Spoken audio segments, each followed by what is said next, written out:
Well, it's very nice to be here. I've been asked to sing a verse and chorus of a little marching song of mine the boys adopted more or less during the war. I don't have to tell you I'm not much of a vocalist, but I'll do the best I can with it. So we'll just imagine for the moment we're back in 1917 and the orders from the front. Forward march, Doctor.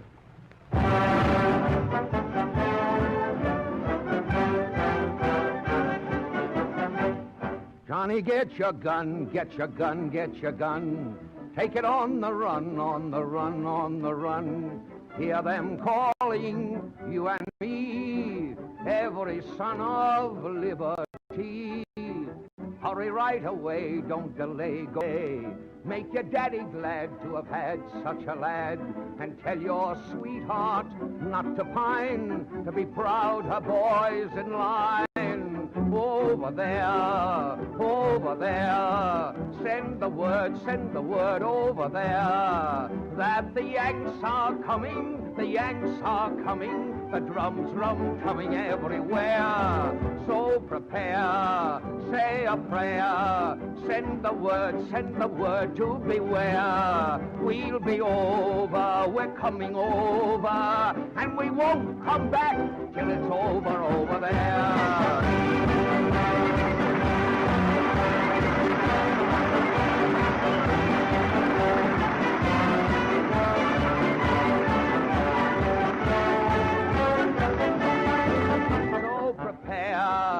Say a prayer, send the word to beware. We'll be over, we're coming over, and we won't come back till it's over there.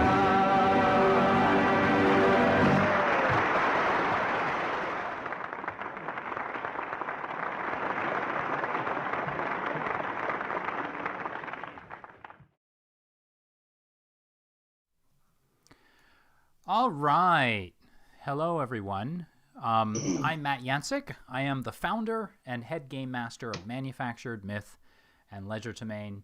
Welcome to episode 7 of the FiERCE BRooD. We are an RPG actual play of historic fiction. And in each episode, we blend actual locations, events, and historic figures from Boston of 1918 with a fictional story and fictional characters of our own creation. For those of you that watch and listen carefully, you might notice quite a few historic Easter eggs planted throughout the story, so don't be afraid to speak up in the chat when you do. It's all part of the fun.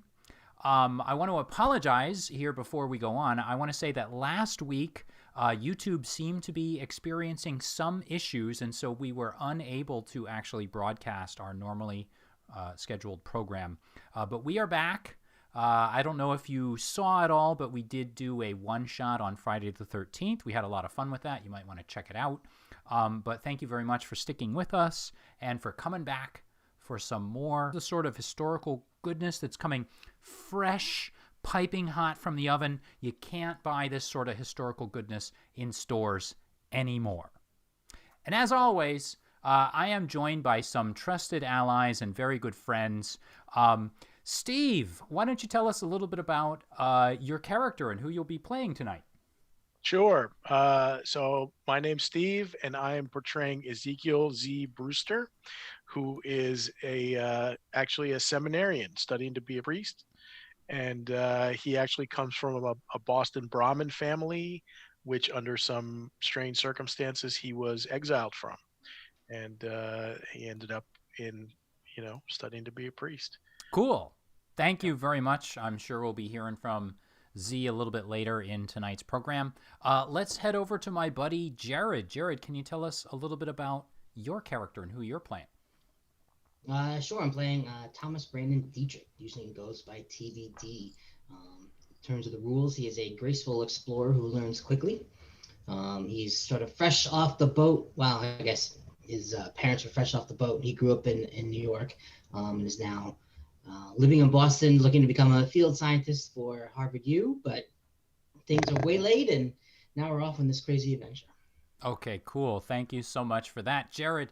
And here we have next, coming up, we have James. James, can you tell us a little bit about your character, please? Yeah, I'm James, and I'm sorry, but I'm kind of freaked out because I looked at the cipher system front of the book and just now realized What? the Y in system is upside down, and That is it's freaky. throwing me for a loop right this second. It took me a while to realize that as well, It looks great, in but fairness. that's really awesome. So, yeah, I'm James, and I'm playing Vesper Evenwing, who is a skeptical speaker who keeps a magical ally with a bit of a magical flavor as well. He's a composer turned con man, down in his luck, pale and brooding, and coming to grips with this new mystical realm we've been thrust into. Cool. Thank you very much, James. And last but not least, to my right and your left, we have Frank. Frank, can you tell us a little bit about who you are playing tonight? Surely, I am Francis Murphy, known by Frank or Murph, 38-year-old Irishman from South Boston. I have neither an Irish nor a South Boston accent because we weren't right. given a budget for voice coaches. We're all, that's But- right. Well, I'm sorry, we're a low budget operation, but There's thank nothing you wrong for with bringing that. that up. Nothing wrong with that. I'll be But- sure to, yeah. Well, you know what? You know what you say after that? You have to say, please donate to our Patreon. That's true. Or buy us Or a just like coffee. us. Oh, we have a Patreon now? And to pay for Frank's accent training. If you'd But- like to hear some better accents out of Frank. For now, you just get this voice. Yes. So, I digressed. Frank is a night watchman at the railroad in a South Boston rail yard, and that makes him a warrior class. He's got a bit of a limp from his time as a policeman in his youth, and he got injured in a very unusual circumstance. But from his adventures in the last, say, 24 hours, he's eaten a lot. And strangely, he looks a little bit thicker than he did Oh, when we first started this adventure. Mm. We'll have to keep an eye on that, everybody. yeah, I think so. And you may want to bring along a scale for that, actually. It's I'm my not- winter weight. Yes, that's right. That's right. Are you going into hibernation at any point? It's coming up. It's winter. Yep. It is. So at any rate, in prior episodes of the Fierce Brood, our 4 unlikely heroes were drawn together by fate on September 11th of 1918 to watch the 6th game of the World Series in the city of Boston in the Commonwealth of Massachusetts. So there, our heroes found themselves between a rock and a hard place. Harold Coatsworth III, a member of the Watch and Ward Society, faced off against Leonard Cloudy, a representative of the Society for the Preservation of New England Antiquities. Each man lay claim to a young boy by the name of Pascal, who wielded powers the likes of which none had ever seen before. Our heroes sided with Cloudy and with Pascal and made a hasty escape by means of a mind-altering substance that allowed them to bend time and space to their will. Upon returning to Boston with their newfound charges, however, they discovered that time had passed and the world had, in their absence, moved on. Before they could consider this, though, Coatsworth pursued them with a pair of his snarling skin dogs to the Boston Public Library. Another showdown ensued, and the group escaped to the crypts beneath the Old North Church in the North End of Boston. There, our heroes discovered the corpses of John and Alice Childs and their daughter, Elizabeth. Cloudy explained that the 3 were not actually dead, but in fact in deep hibernation, and another application of the exotic, mind-altering substance began their slow resuscitation. Inhaling a pinch of the mind-altering snuff, our heroes moved through an enormous, interdimensional doorway to the ring realms of Vagaver, 4 enormous concentric rings at various angles to each other surrounding a small moon. The outermost ring was dark, covered in rock and snow-capped mountains. Inward, the next ring was covered in swirling spherical seas and oceans that hung like pearls on a necklace. Moving inward still, the next ring was dry, arid desert covered in great mesas and trees a dozen miles high. The 4th and final ring, the innermost ring, and the one they were speeding toward appeared to be an enormous leafy vine. Covered in tiny pinpricks of flickering light, the leaves appeared to support whole towns, villages, and even a few cities. The leaf they landed on, rotting around the edges, appeared in the shape of their hometown of Boston. except instead of being surrounded by the waters of the Charles River and Massachusetts Bay, there was only the empty air. Landing on the shores of what they thought would have been the North End, but which here, in Vagaver, is called the Riot, they found the remains of broken and battered ships. They also found a lighthouse, though, standing where the Old North Church should have been, and inside they met a Southern gentleman that resembled Mark Twain, but called himself, strangely, Mr. Haley. After the child's family was whisked away to recuperate, the four heroes conversed with Mr. Haley, who claimed that a war swept across not just Earth, but on a larger cosmic scale across all of Vagaver and even all of time and space. Thankful for their help, the Southern gentleman offered them safe passage back to Boston, back to the temporary safety of Earth, but asks the heroes whether they might stay a while to act as agents here on the other side. They accepted, and at a tree not far from the otherworldly light that Mr. Haley claimed was his long-dead wife, delivered for them a single envelope addressed to an acquaintance of T.B. Dietrich's, none other than Dr. Farley, a Harvard professor and researcher. Introduced to an artificial being by the name of Mr. Bading, the four are escorted on a quick trip through Tremontaine to a place known as the Records Archive, an enormous hall dedicated to cataloging all souls throughout time and space, where they learn through a search of the records their former charge, the young boy Pascal, may be in mortal peril in January of 1919, in the future.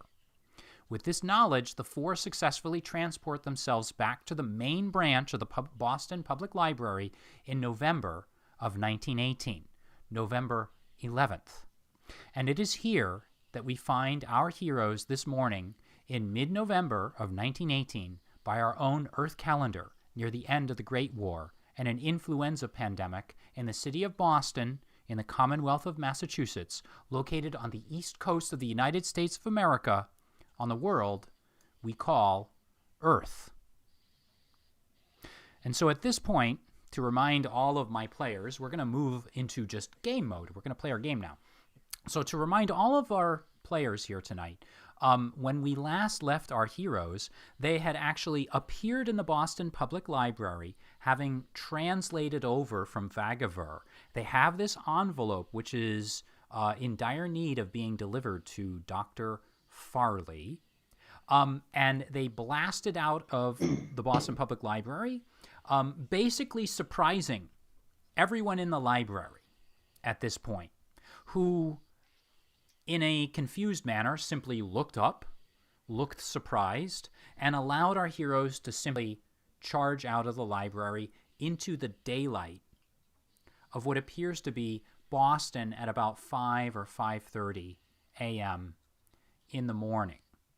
And now as everyone emerges onto the street, your eyes take a and you look around you, and what you see is the dawn light. The darkness that's almost there, but not quite. As the sun comes up over the horizon and you look down the street, a street which is empty of the hustle and bustle that you're used to seeing, but instead contains a lot of dock workers, sleepy-looking dock workers, night shift watchmen, what you might call in this era the riffraff, who work the night shifts and the early morning shifts getting to their jobs. What's that? Thanks, people. The commoners, the peasants. And so at this point, you guys can ask me any questions or discuss anything if you want to. I want to remind our viewers that a lot of these summaries that I provide, they aren't just for you. They're also for the players who may not have reviewed the week before. So what's up, guys? What would you like to ask about, or what would you like to kind of straighten out? What's what temperature is it out here? It's a pretty chilly morning. I'd say it's probably in the 40s, low 40s, which, I mean, for November, granted, in Boston is probably not so bad. I mean, you could easily get down into the 30s and maybe even the 20s, but it's not Not too bad, but still chilly. Okay. How far are we from Harvard at this point?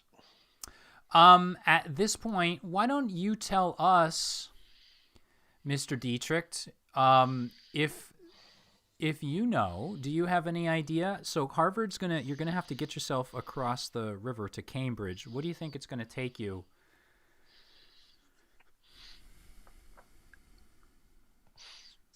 I, as the player, have no idea, but I'm sure Dietrich knows. Dietrich would probably know that it's going to take you on some of the morning trolleys and the streetcars. It's which are just starting. Like you hear the first few dings of those bells. Dietrich would probably know it's going to take you about an hour, probably, to make it by streetcar. All right. An I'll hour let by everybody know. streetcar. Yeah. And that's From like my some ex- transfers. We got the time. But also, my experience as a night watchman and taking some of these evening shifts, it's about 6:30 in the morning if the sun just came up. I like it then. I'm totally willing to roll with that. I knew what the image of the morning was before I knew what the exact time was. So perhaps it is closer to 6:30 in the morning. Is there by any chance a rough-looking boy with a little cap selling newspapers on a street corner near us? Are you kidding me? There's more than just one. It seems like every other street corner has one. And what you see are, there is a newsboy as you come out of the Boston Public Library near the bottom of the stairs. On the corner there, you see one of those street stands, and there's a little boy just swinging a newspaper all over the place for all of his life's worth. All right, I'll go buy. Down some coins onto the stand. The boy kind of grabs them and looks up. Golly, thanks, mister. And then you take the paper from him. The paper announces that it is November 11th of 1918. And there's a lot of talk in the paper about the war possibly coming to an end very soon. But no confirmations of this. All right, I'll hand the paper to Vesper. Say, it's been a day since September 11th, and it's November. And we've taken our time. We've rested and everything.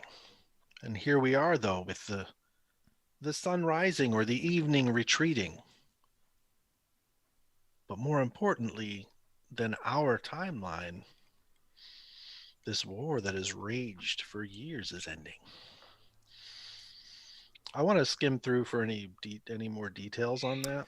Yes. So to let everybody know, sitting at home, the basic rules of Cipher System are this. As a game master, I determine a difficulty level for a task, and then the player and the game master negotiate on which stat to use, might, speed, or intellect, and I'm assuming this is going to be an intellect roll.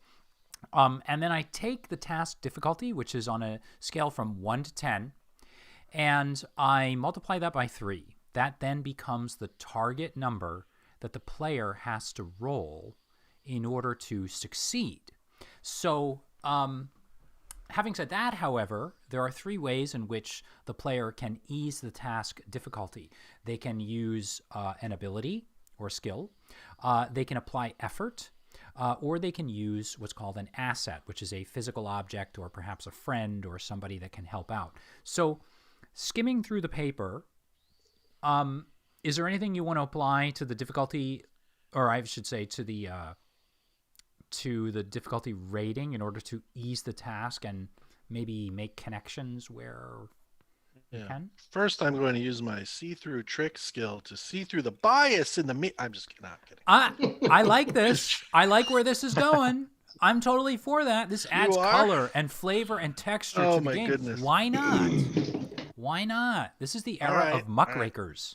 Well, now I have to change my joke into something actually Okay, useful I'll then. retract that and tell you can't use it if you want to tell your joke. Then I'll say That's it's okay. the joke. Oh. All right. I will use that to try and read between the lines for something maybe that isn't being talked about. Maybe something that's looked over in what's being written about. Yes.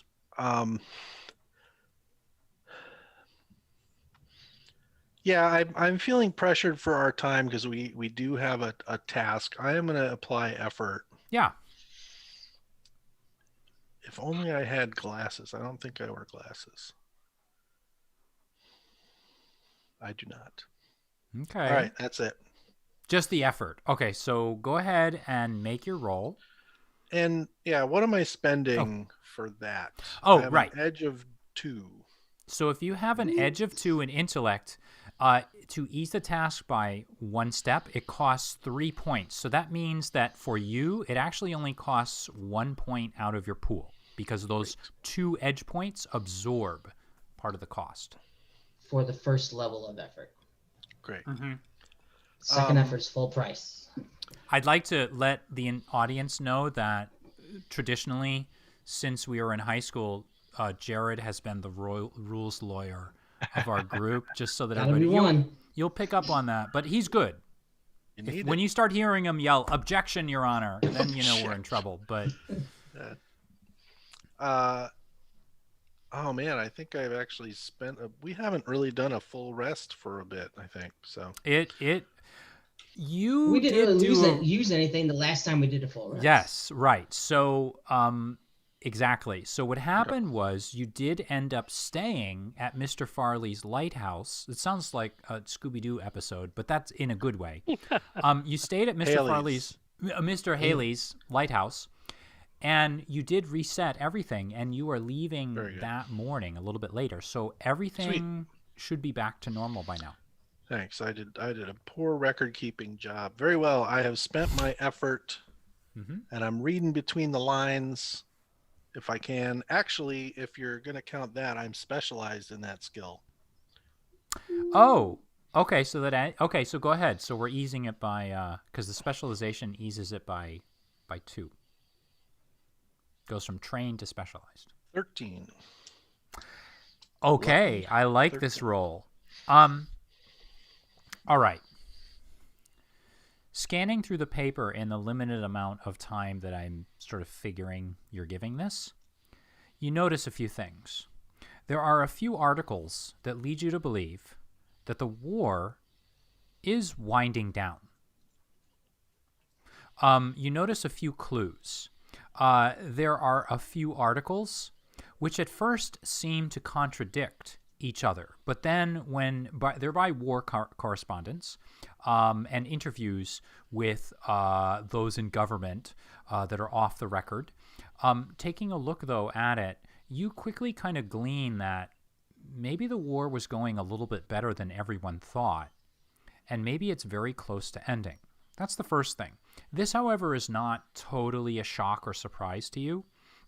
The other thing you notice under the local news is that there have been a string of disappearances of mysterious figures throughout Boston. And they don't read as disappearances. What they read as are anomalies, strange happenings, lights being seen in dark alleys, voices being heard around corners. There's a feeling like there may be something going on, at least according to the dots that you connect, in Boston right now. The pattern, though, is something that kind of eludes you. And it kind of drawing on my supernatural knowledge, it's sort of like a smorgasbord. It's not, doesn't really connect into something seemingly cohesive. It's almost that it's just something's going on. Weird events happening around. Weird events are popping up. And this, yeah, for a 13, that's what you get. Can I take a look and see if there's any front page stories about the pandemic? Yeah, the grip. It was a burgeoning problem. I can't wrap my head around this being 2 months later. But is there any information about the influenza? I will let you know right now that just looking through it, there's not a lot of information about Le Grippe. And it's almost suspiciously so in your minds. Looking through the paper, you had been expecting to read something about it. But the feeling that you get is that it's not being reported with the same sort of frequency that the war efforts are being reported. And that may be for any number of reasons. I mean, yeah, it could be for any number of reasons. Well, I hand the paper back to Z. Mm-hmm. This war truly is ending, but they're not talking about Le Grippe, Francis. Just find that unusual because it was a burgeoning problem at the rail yard and the shipyard. Looking around, though, on the street, you do see quite a few people that are masked up. So I'm not sure if you still have your masks firmly planted in pocket, but you may want to put them on. It's not everybody, but people are still in the grip of the grip. But as far as the newspaper is concerned, it doesn't seem to be a huge issue, which could be for various reasons. Curious. Well, I think we should find a cable car and deliver this message, and then I probably have some explaining to do with the Monsignor. I've been gone for 2 months. Oh, I didn't even think of that. I wonder if I still have a job. These are good questions, and they may be answered tonight. These are very good questions. Jared and, Dietrich and Esper, are you following along with Z and with Frank Murphy? Yeah, considering I'm the one who has the letter. Yeah, I would hope so. All right. Finding a car, you wait around for a bit, and you make your way onto the hustle. And now there is hustle and bustle, but it's a quiet, early morning sort of hustle and bustle. There are figures on board the car who have their arms folded across their chests and their chins tucked into their sternums as they snooze before or after going to or coming from work. And you made to actually transfer near Copley Square and then hop onto another car which takes you across the Charles River. And then ultimately, the four of you are kind of half snoozing, half awake as you make your way or as you find seats for yourselves here on this second car. And this one is filled a little bit more with a scholarly class of character, of non-player character. These are the sorts of people that you would associate more with research and with academic jobs than you would with more blue-collar jobs. And so you may, Murphy, depending on how you feel at this point, you may start to feel a little bit out of place, a little bit more blue-collar. And Esper, I'm not sure about how you do around the egghead types, but you might start feeling a little bit of that as you get ultimately cross a bridge and make your way into Cambridge.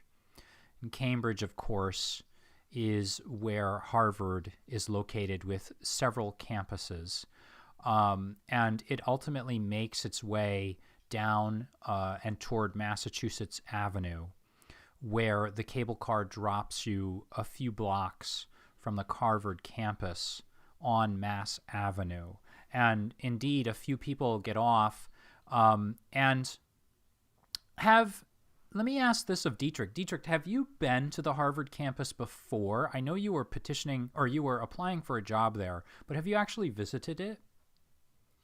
Yes, a couple times.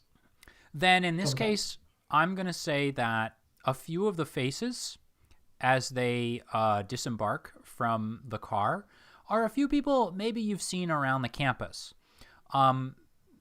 It's up to you. You can tell me if there's... Dr. Farley is not there, but these look like early morning people, and there's a mixture. It's not just scholarly types, but there are a few people who look like they're showing up early, perhaps to get to work on maintenance around the buildings and on the grounds, that sort of thing. Is there anyone that you would know or you want to like describe to us that's heading in the direction of the Harvard campus?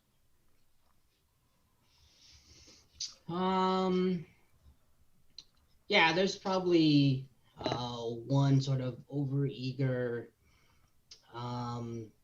grad student slash teacher's aide kind of a person, also trying to get the work credit and work on, I don't know, probably their dissertation or something that is there as well. Do you know this person at all? Had you bumped into them, or is it just somebody you've seen in the halls?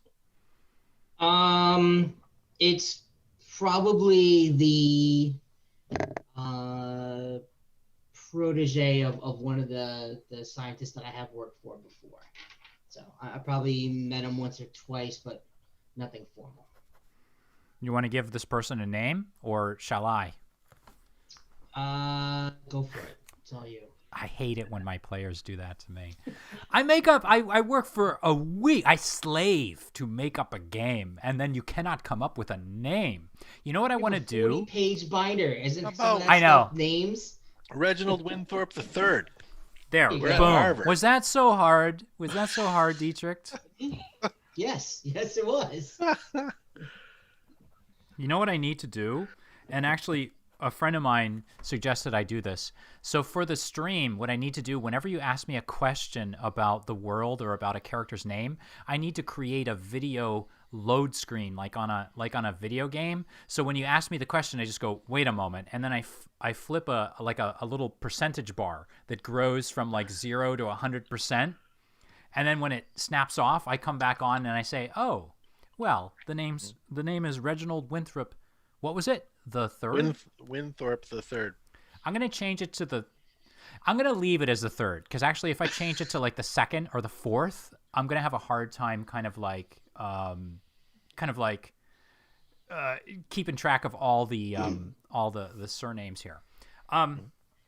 This is Reginald Winthrop III, who notices you out of the corner of his eye, and he kind of follows you a bit. You notice in turn.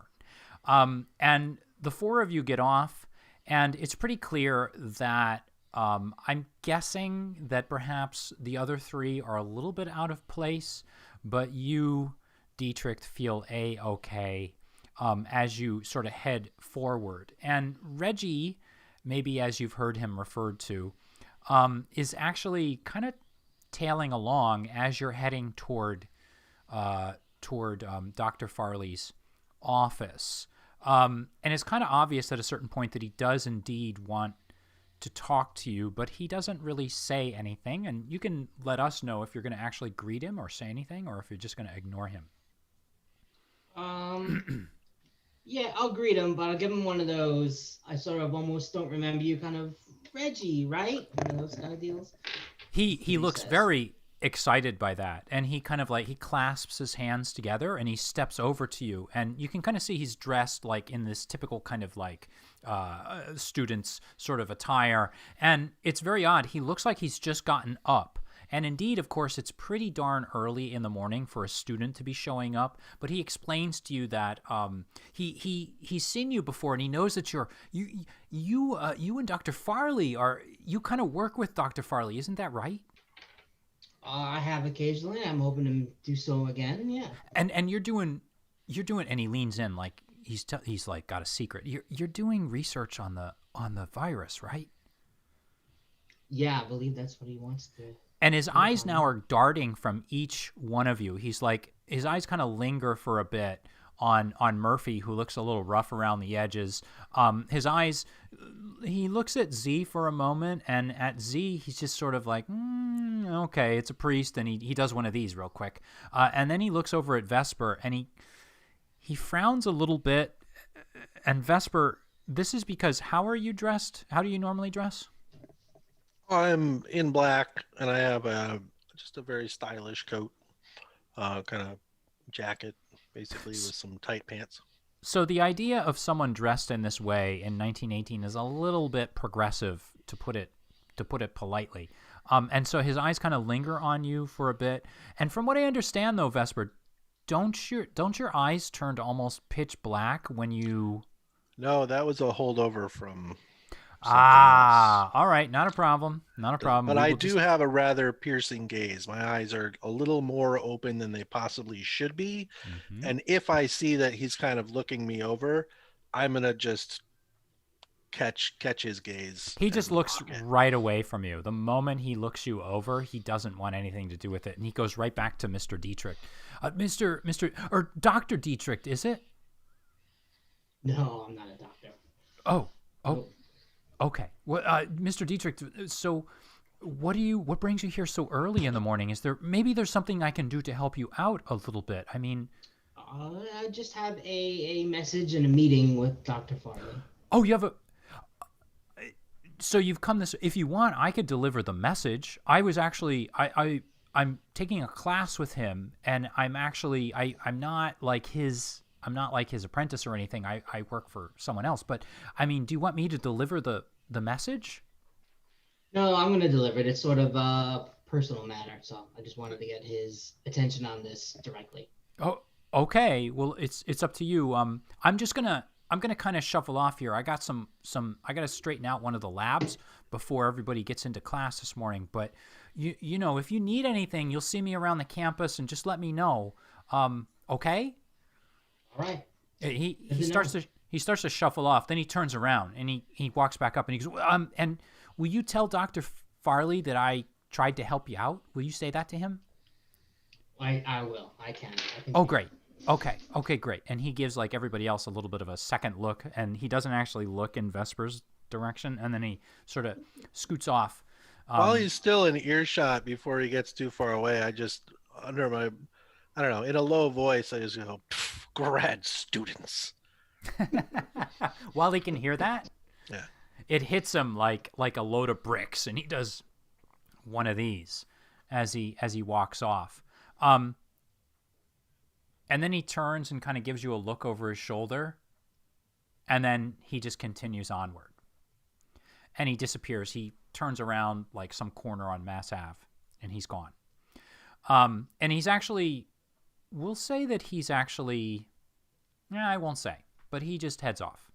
So at that point, you turn off of Mass Ave, and then you make your way toward perhaps the Radcliffe area of Harvard, which is about 4 or 5 blocks off of Mass Ave, and it's a residential area for the most part. But as you're walking back toward this area, you start to feel, Dietrich, and perhaps the other players or the other PCs take this for granted. You start to feel the beauty of Boston. It's a lot of cobblestone streets, a lot of beautiful like foliage, and it's quite different than maybe what you saw in New York at the time. And I don't want to say anything to upset you about New York, because I know you're a big New York fan, but it's almost like a cleaner version. But of course, New York is very clean. It's almost like a cleaner version of New York, but it's also a more academic sort of area. And there are a few people that are making their way towards one of the buildings. And you recognize this building as the building that Dr. Farley was what his offices were in. Is there anything anyone wants to do, or do we want to kind of skip ahead to? Well, this puts us probably around 7:30. I'm going to guess 7:30, 8 o'clock. I don't know if you guys have I'm willing to play with the time here, depending on what you want to do. Well, TBD, do you know when Farley generally gets to work? Is he an early riser or? I don't know. I think it kind of depends on the day. Depends if he has class or not. I certainly don't know what his schedule is, right? Some days he may be in early, some days he may have to work. I don't know. It'd be entirely possible for him to be in Is there prepping for a, class. and I'm asking this to TBD, is there a faculty lounge? Maybe we can catch them getting coffee in the morning? Oh, we could. There's probably also a secretary outside of the sort of shared offices that the professors have. Have like a pool secretary effect. So we could probably ask her as well to kind of get an idea of the schedule. I like it. We're back in the sexist 1918s where there's a secretary. But that's historically authentic. Yes, you could do that. There is a building, which I will look up later. I actually see it quite a bit. I forget what the name of the building is. There is a building where Dr. Farley does his work, but it's also, there happens to be a teacher's lounge on the first floor where you could conceivably walk in there and perhaps, just sort of wait around and see. So heading to that building, you enter, and now there's a little bit more of a hustle and bustle. And you're starting to see people coming and going. The morning here on the campus is definitely starting. And what you're looking at is a building that's probably about 4 to 5 stories tall.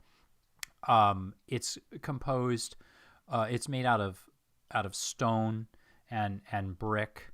And as you step up the stairwell, you see a lot of people coming and going, and it's almost enough people to just sort of like get lost. And you can easily enter, and sort of remembering where you've been before and how many times you've kind of come here, which has been a few times, you're able to direct yourself down the hall and eventually make it to that teacher's lounge, the instructor's lounge, the professor's lounge, where you're most likely to see and meet Dr. Farley.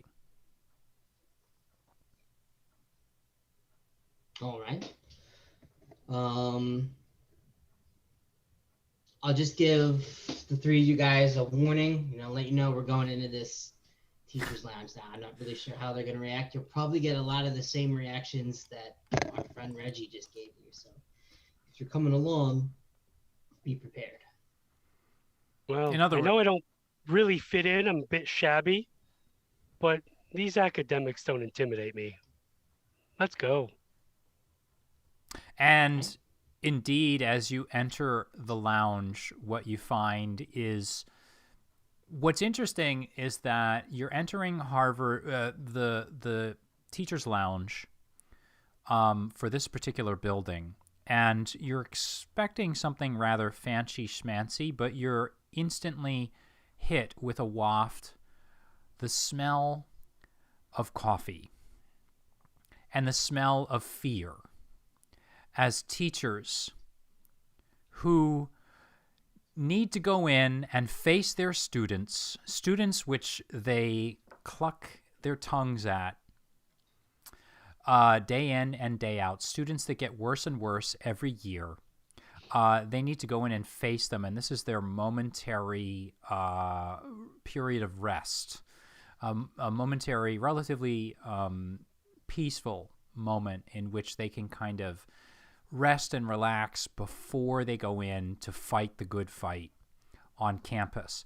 And as you enter, you look around and you see teachers smoking, which is not something that you think is unusual at all. You see teachers with pipes. There are teachers sipping coffee. There are a few nervous-looking students that are just standing kind of in place and presenting papers to teachers because they were caught. They were either late with them, or they had to rewrite them, or they have to have their thesis or dissertation kind of critiqued by them. And looking around the lounge, you actually see Dr. Farley. Oh no, you know what I'll say? You hear Dr. Farley first. Because not unlike our night watchman, he is devouring a large breakfast just before his morning class, and he's at the table just sort of ladling out some of the pickings at a table of food that's been set out. It's sort of like the continental breakfast for teachers, and he's just grabbing food and he's eating it.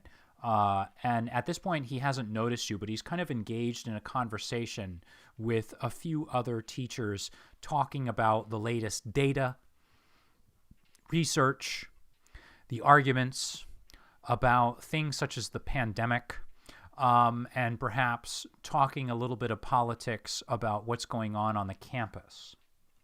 I decide to make our presence known as we enter and read the room quickly.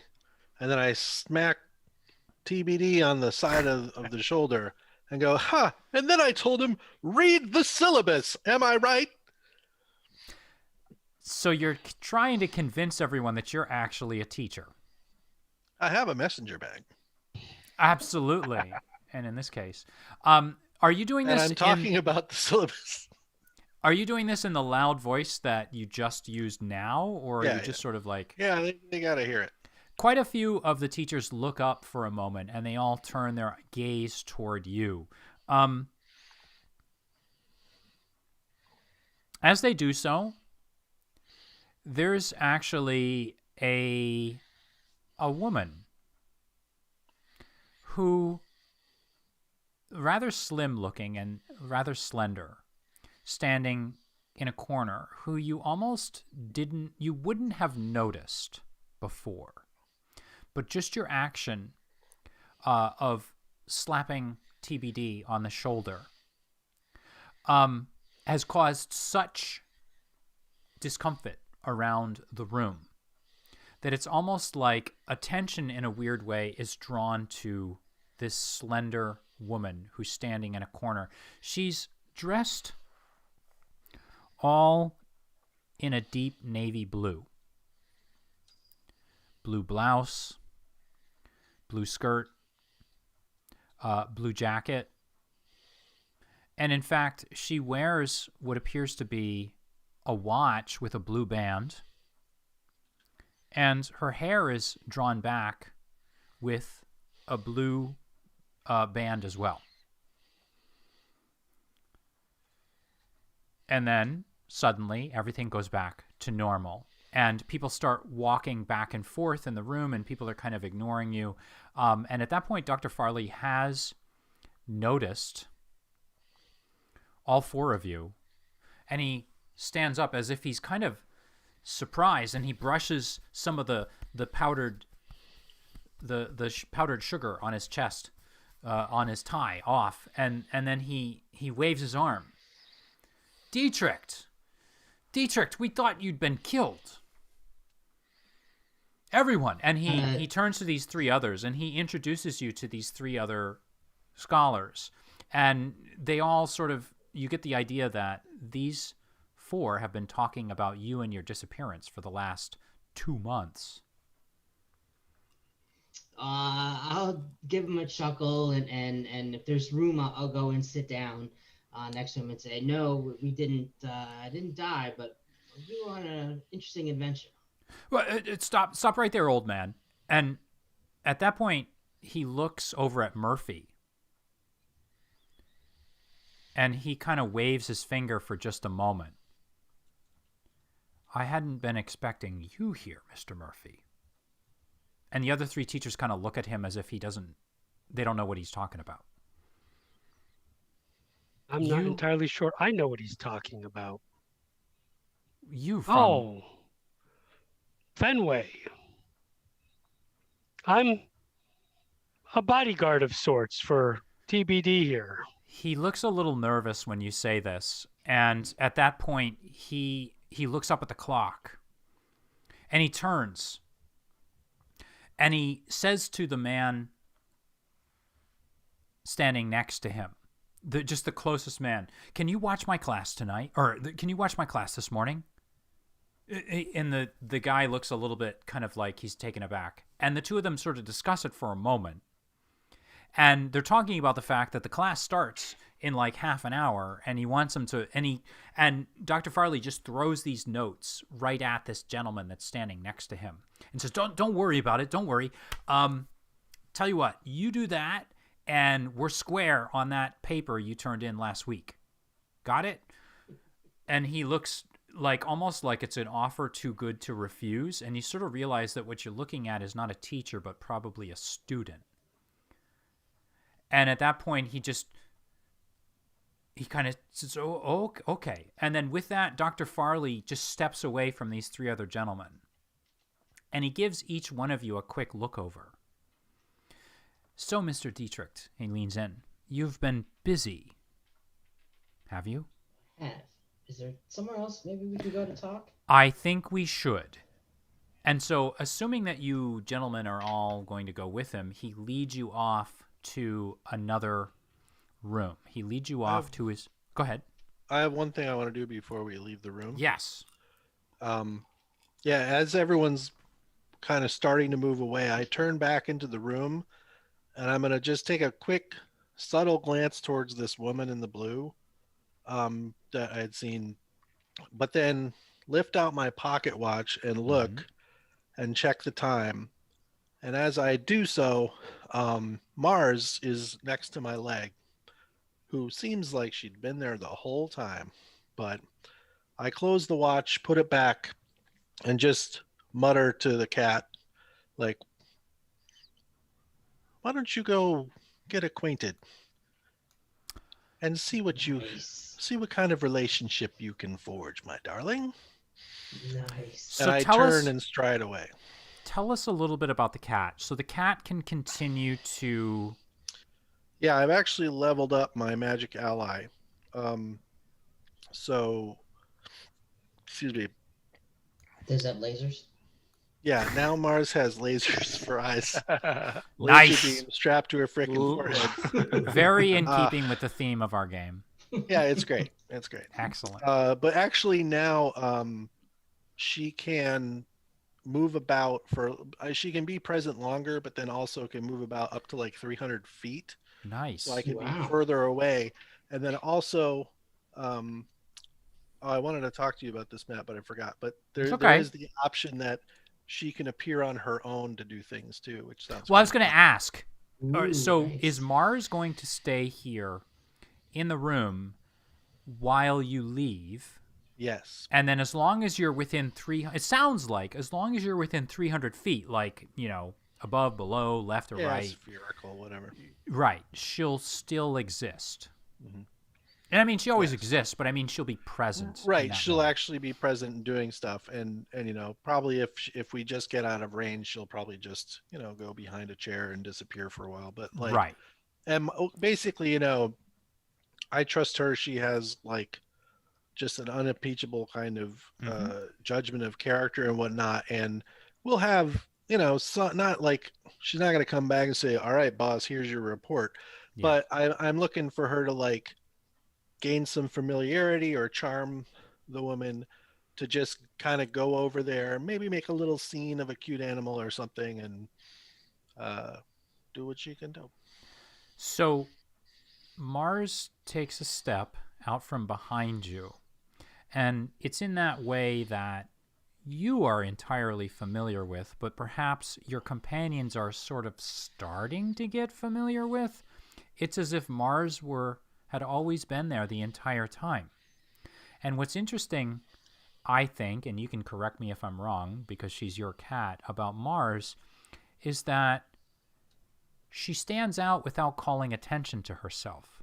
And she simply, as if she'd been existing in this room her entire life, steps over and starts walking around between the footsteps of the different people as they're crossing. And we see a lot of professors kind of coming and going, and a lot of like maybe attendants and students. And maybe every once in a while someone kind of looks down at Mars as if to question why there would be a cat in the lounge. But on the other hand, you have two things going for you.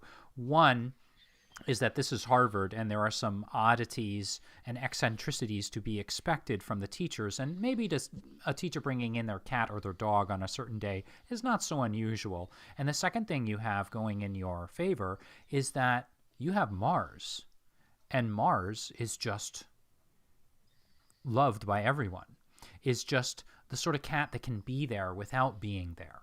And so Mars makes her way around the furniture between these feet. And as you exit the room, the last thing you see is Mars sitting down near this woman, this slender woman all in blue, and begin to just lick her paw and clean her ears. But you know she does that when she's in blending in with the world around her mode. And then Dr. Farley takes you down the hallway, and he takes you up a set of stairs, which is... Wait, before we leave, just before we leave the room, we're pushing 8 o'clock now, and it's been quite some time since Vagaver and that breakfast. And from what I can tell, you know, I need my caffeine, and these Harvard types, they're enjoying some New England coffee in this teacher's lounge. So I'm just going to eyeball a nice mug of coffee that someone may have inadvertently put down for a spell, and I am just going to attempt to take it. You don't even have to attempt it. Just to let you know, when things are when the game master considers the difficulty level to be 0. Well, I was going to use Mars as a distraction at the same time. So it's use her for the distraction for the handful of sausages you're about to take from them. Oh. Farley's breakfast won't go wasted, gentlemen. You are absolutely able to grab some coffee and donuts and anything you want in order to refill and recharge. I'll be in the rear of the group with my slow gait, and then eating and drinking as we go towards and up the stairs. So heading up the stairs, you round the corner, and then you go a few doors down. And of course, this is something, Vesper, that you are very used to keeping track of. You are well within that 300-foot range. You're obviously 1 floor up and maybe another 50 or 60 feet down the hall. So you're definitely close to Mars, and you know that Mars would be there downstairs doing what she does best and will be paying attention to the woman in blue. Dr. Farley shows you into his office, which is it's just a long hallway with a few smaller doors, or I should say smaller rooms off of it. Rooms almost as small as bathrooms, not much larger than bathrooms. And it's a little cramped. He has the very last office door at the end of the hallway, which actually overlooks what's called Radcliffe Quad. And it's the quadrangle. It's just a square of grass where students and teachers will hang out to get some sunshine and fresh air. And now, as the sun is clearly come up at this point, there's a beautiful kind of like green sea of grass looking out from the second floor of Dr. Farley's office. And as the 4 of you, with Dr. Farley being 5, kind of edge your way inside, he closes the door gently, pulls the shade on the window that looks out into the hallway, steps around to the back of his desk. And as he does so, Dietrich, without even rolling, you can see there's something different about his gait. With each step, that clumsiness and that silly aspect, that overeating kind of like goofy, clumsy sort of aspect of him changes. And when he sits down in the seat behind his desk, there's something different about him. And he levels his gaze at you. So, you've told me a few times now that you've been on a bit of a journey or an adventure, and now he's looking at each one of you. He's not just looking at Dietrich anymore. What is this journey or adventure that you've been on? Well, just to kind of get a sense of where this conversation is going to go, you didn't seem remarkably surprised to see us, and you were certainly eager to chat. Were you forewarned that we were coming back? He leans back in his chair, looks up at the ceiling for a moment.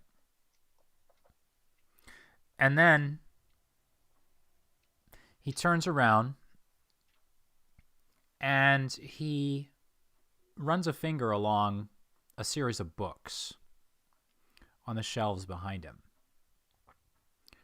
And he looks like he's going to do something, and then he doesn't. He looks like he's about to do something. He kind of freezes for a moment, and you can't see his face. And then he turns around and he says, well, let's just say that we have common friends.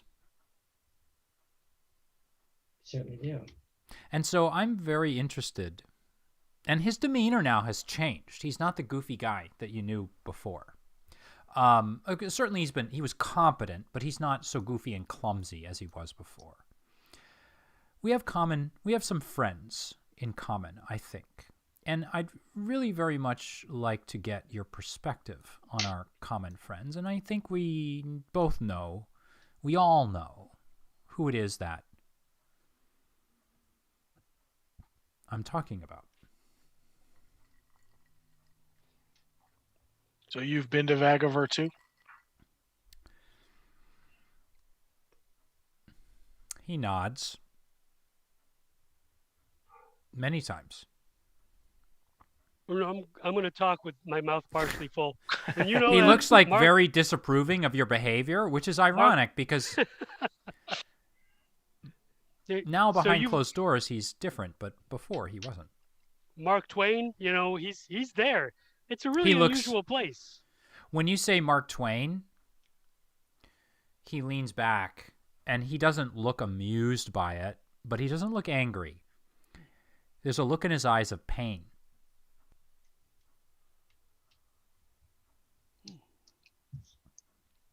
That's not in Sharpie, is it, Jared? Because if it is, you know that sometimes that doesn't come through on notes when you're taking them, and then you may have protesters outside you. Sorry, never mind.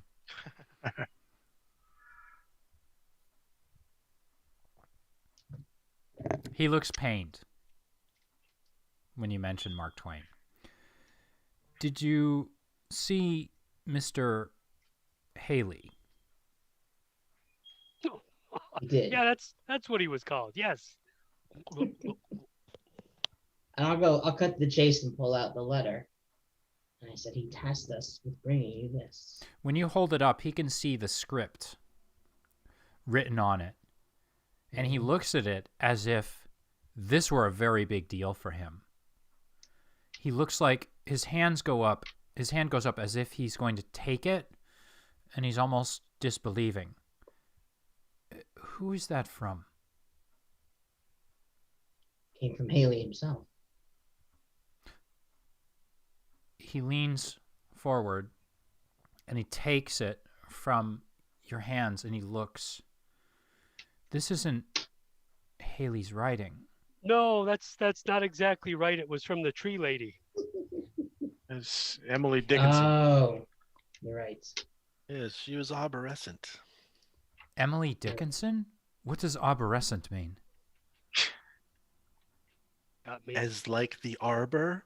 You're in Harvard, man. He leans back. He considers the envelope for just a moment, and then he reaches into his desk and he pulls out a letter opener, and he slices it. And then he opens the letter and unfolds it, and of course it's got 2 creases on it, and it's folded into 3 portions. And he takes a moment to read it, and then he leans forward on his desk, and then I see if it's the regular English or the Vagaver. You can go. He's not showing it in a way that you could see, but if you want to be a little sneaky or maybe angle yourself a little bit, you can go ahead and check it out. I definitely want to do that. Do you want to try and ease the task at all, or? Yeah, absolutely.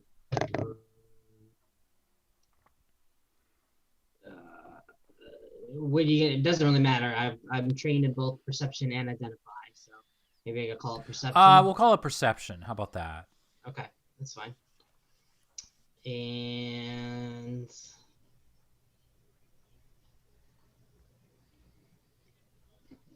I'm going to use curious, which gives me a free level of effort on navigation, perception, or initiative in an area I've rarely or never visited. Okay, so you rarely have visited this room, and you've rarely, yeah. Okay. Anything else? No, I'm not going to use effort. I got the skill. That's good. Yeah, go ahead and make your roll. 19. Uh-oh. Okay, so to let everybody know, with a 19, when you roll a 19 in an attack roll, you deal it 3 additional points. But Jared is not attacking. Dietrich is not attacking. So you However, think. Oh, my friend, you're not going to retroactively make it an attack roll. But what Jared does get is a minor effect from this. So I have an idea for a minor effect, but let me tell you what you can glean from this, and then you can tell me if you want to take this further with a minor effect, okay? I want to give you some context here. Taking a look, first of all, it's not written in that language that you saw Vesper kind of inspecting on the wall. And the same thing, I believe, that Murphy was looking at it earlier in the crypts beneath the Old North Church. Well. It's written in English. Just straight up English in a beautiful script that you recognize as being kind of a classical American script, the same that you would see taught in schools all across the United States. The scholarly part of you gets this. If you had to hazard a guess, and of course you're hazarding a guess here, you would say that this is a female script. And here's the thing. I'm going to make this connection, and we're going to let you make your minor effect after this. But here's the connection you make. The woman whose document was dropped when you were shuffling through those papers back at the lighthouse, this is not her writing, but it was one of the documents. There was something in there written in a similar hand. So in other words, you recognize that one of the documents in that folder was written in a similar hand. And that document talked about a woman who had a son named Langdon. Jesus. Langdon Clemens, who died when he was 1 or 2 years old. Now, what sort of minor effect would you like to create with this? I would think that the writing in certain pieces or segments has a little more force on it based on the emotion of the writer. And therefore it's easier for me to kind of see as he's kind of holding the paper and lifting it, so maybe I can catch a couple of keywords. Sure. The keywords that you catch are, we miss you. Your father and I miss you.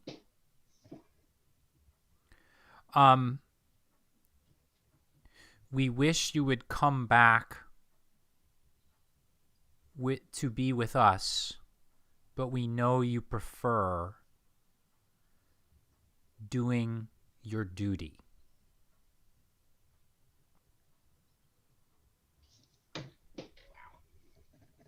Okay. So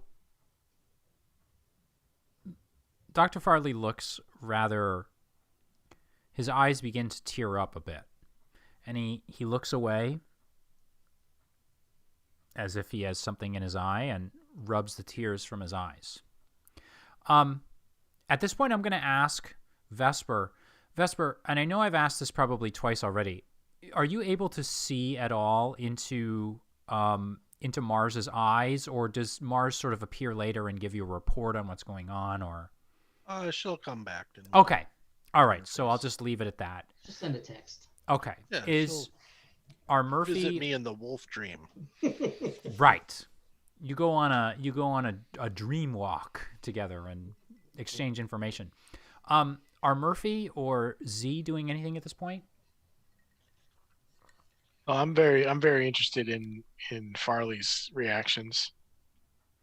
Farley he's very much moved by this letter, and he looks up at you, Dietrich.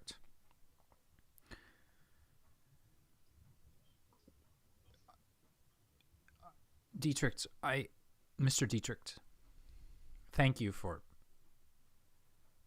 bringing this to me. It's obvious to me now that I must apologize. In my position, it's not easy to know the good from the bad, the right from the wrong, Earthers from Vagavurians. I have been cautious with you and your companions, but I do appreciate you bringing me this message. Perhaps it's time for me to stop pretending. The truth is, I was told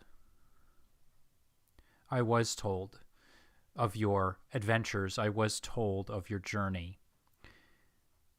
And the truth is, I was a little upset by the attention that you received by or from the man you call Mr. Haley. Mr. Haley is my father, and the tree lady, as you call her, is my mother. My name is not Farley. He stands up and he walks over to the window, and he looks out over Radcliffe Quad, and he's looking out at the faculty and the students as they kind of come and go. No, my name is Langdon Clemens. I am the son of Samuel and Olivia Clemens. And you, and he looks at Z, I'm not sure how much you know about Samuel Clemens, otherwise known as Mark Twain, otherwise known as Mr. Haley. But if you know anything about history, you'll know that Langdon Clemens died. I died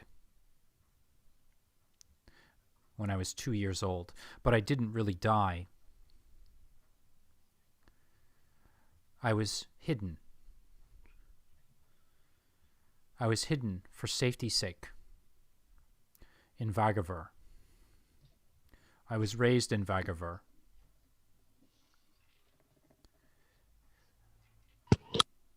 And now, after some disagreements with my family and after some harsh words, I decided to come back to live my life. But of course, since Langdon Clemens was dead, Langdon Clemens could not reappear, and so I live my life now as Dr. And here I am. Thank you. Thank you all for bringing me this letter. This was something I needed. And this is something that this gets me through. This means a lot to me. Thank you very much. I hope that I can repay you for this. I don't know exactly what our future is. We may or may not go back, but do you have anything you want us to return?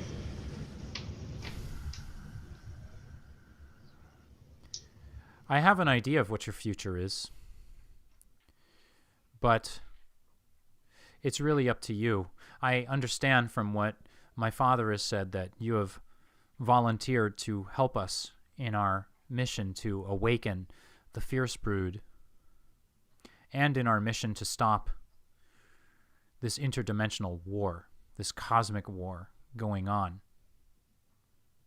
But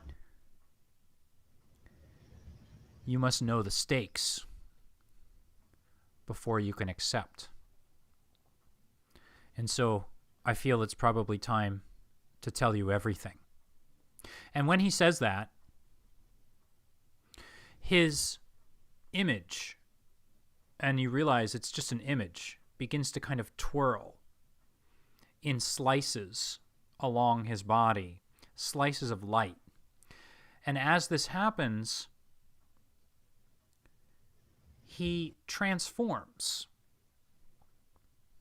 And he is no longer Dr. Farley, this rather kind of larger looking fellow, clumsy looking almost. And he looks like a man somewhere in his late 20s, a young man somewhere in his late 20s. And he's dressed in the same clothing, but it now fits him in the proper way. And you can kind of see something different. What you see in his face is not Dr. Farley anymore. You see a mix of Mr. Haley and his wife Olivia. You see it in his eyes and his nose. And you see it actually in his mustache and a well-trimmed beard. The beard of which Mr. Haley did not have. And he looks at each one of you and he apologizes for the disguise that he's been using this time, but he wasn't sure and didn't know whether or not you could be trusted. But now it's obvious. A message from my mother, sent by way of my father. Well, I have no choice but to trust you. Thank you for bringing this to me.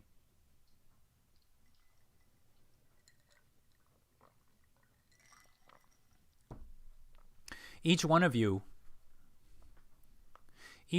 will be followed now.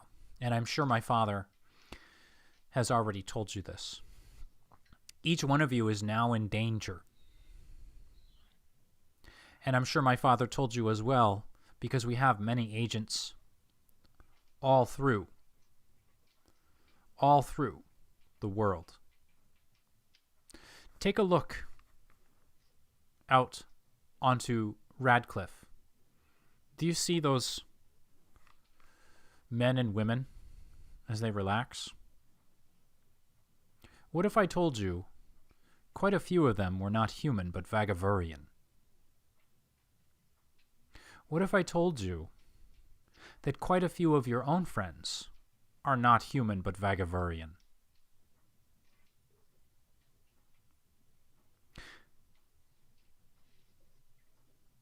Our two worlds are mixed more than anyone knows, and more than any of you know. And though the war is coming to an end, and he actually looks at his watch. He does some calculations in his head. Oh my God. And he goes over to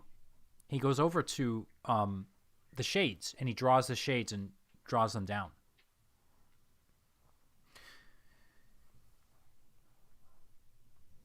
The war, gentlemen, is coming to an end in a few minutes. Here, and he pulls a small, you recognize it again. It's a little pouch, or perhaps it's just a little container that he unfolds, kind of like a little coin purse.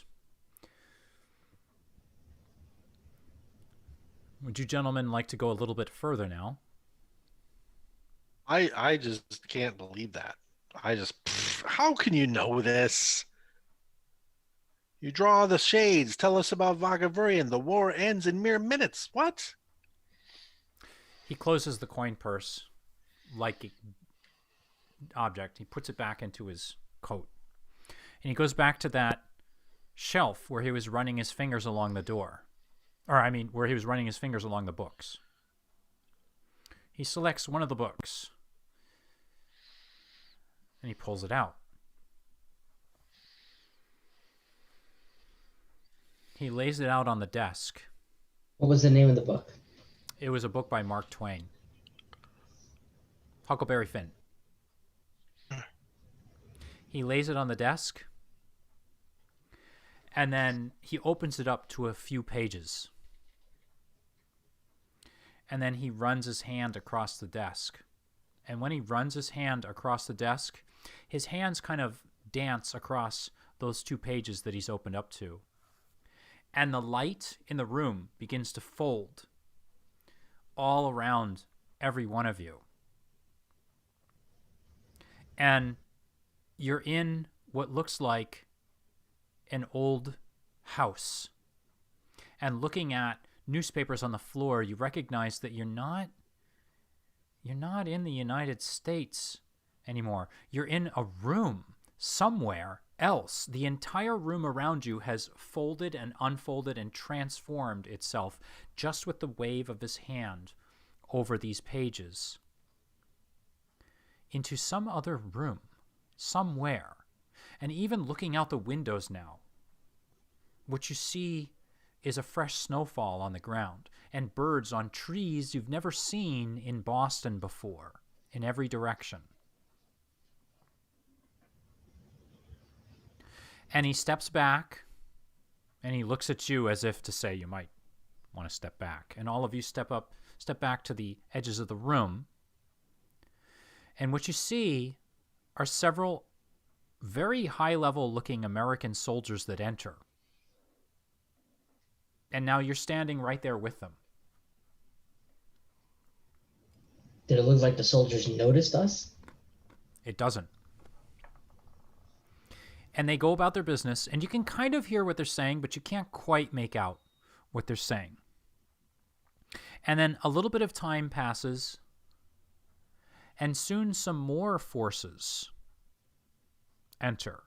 And you sort of recognize you're not really sure, but you sort of recognize the accents, but you're not sure. Again, you can kind of hear what they're saying.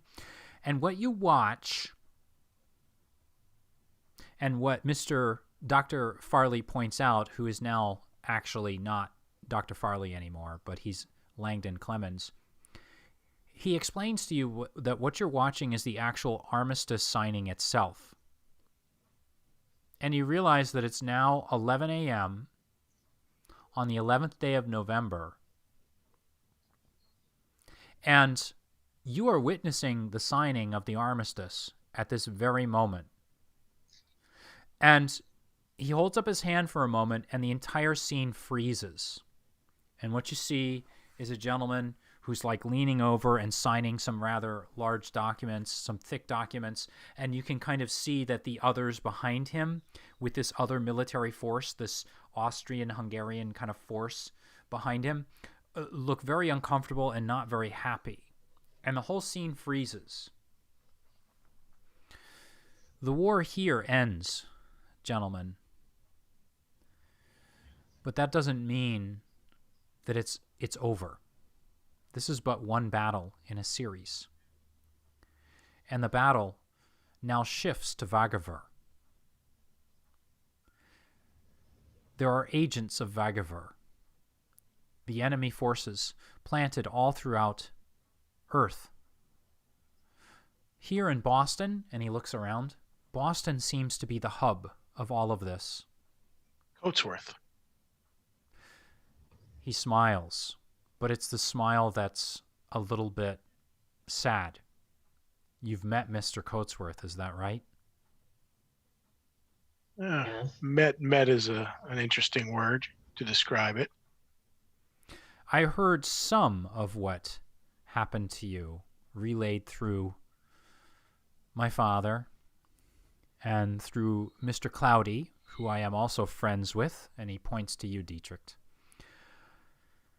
Yes, Mr. Coatsworth, the pariah of pariahs.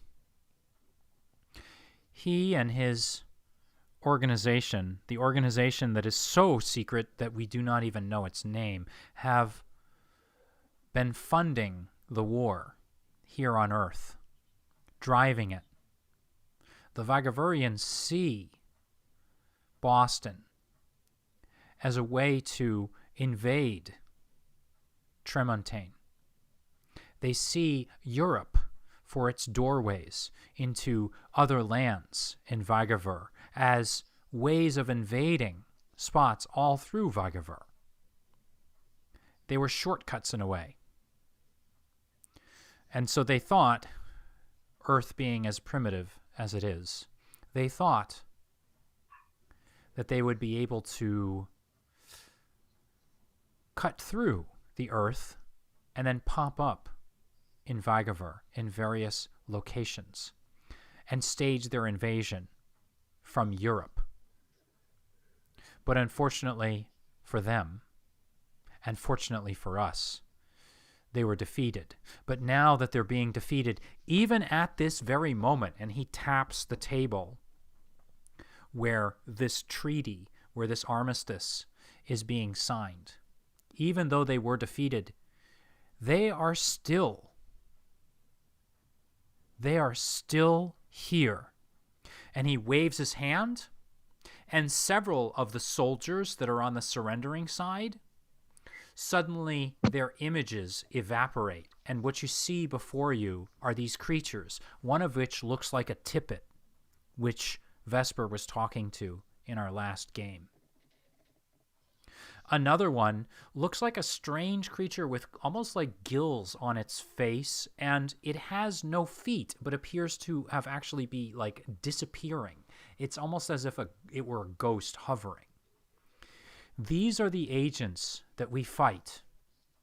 And he waves his hand one more time, and the entire scene kind of like speeds up a little bit, and the signing happens, and then there's like a bow, and there's like, it goes through like a handshake and things like that. And the idea here that you get is that basically, though the human enemy is surrendering, among the human enemy, there are agents that are kind of maybe pulling the strings to keep the war going.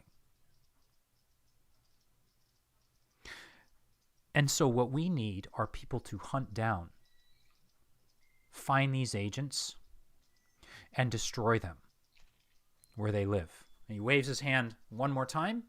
The entire scene disappears. You're back in Dr. Farley's office. He steps over to the shades, and he draws them one more time. And as he draws them, that swirling light climbs up his body, turning him back into Dr. Farley. And he takes another seat. So their war is the same as every other war, just about power and conquest. Is there a point to it? Is there ever a point to any war? It's true. They saw Earth as a staging area for other areas within Vagavur. And Vagavur is the key to the entirety of time and space. Anyone who controls Vagavur controls all of reality.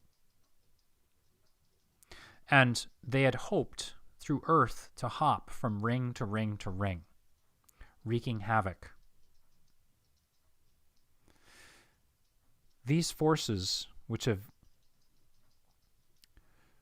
have arisen recently do not even have a name at this point. We know that Mr. Coatsworth is working for them, and we know that Mr. Coatsworth is their agent here on Earth. He is looking for you. You are his target. But what we need you to do is to find him. And if you cannot destroy him, at least to slow him down. Forgive me if I ask an impertinent question here. But your father died in 1904, and you died when you were 2 years old. How did you get to Vagaver? He looks at, well, what is your attire like? I know I've asked this a couple times, but I'm dressed in, simple black clothing with the priest collar. okay. He takes a look at that collar. There is much for you to learn, my friend. I respect your call, and I respect your dedication to it. But you're going to find that death is an illusion. And though there are forces of good and forces of evil, and they do fight, there is a much larger reality out there. He waves his hand again, and this time a much smaller kind of light sculpture appears, and what you see is a sphere that's just glowing with light, and then you see a vapor trail behind it. And as you step around looking at it, you can kind of walk through that vapor trail, and it's kind of surreal as you're kind of expecting. It looks very cold, and you're expecting when you walk through it to like taste like a cool mist, but it's nothing. It's just a light sculpture, and it dances there in the dark or in the shadows of the office. You've heard of Halley's Comet, have you not? Yeah. Yeah. Halley's Comet is actually just another wrinkle in time and space that my father was caught in. He appears to be in some sort of a loop the likes of which we haven't been able to identify just yet. He is in denial about it, but I'm quite certain that we're going to discover this anytime. And truly, the only way to really know is by waiting a few more years until Halley, well, not a few more years, a few more decades, until Halley reappears. Death is an illusion. He waves his hand and Halley's Comet disappears.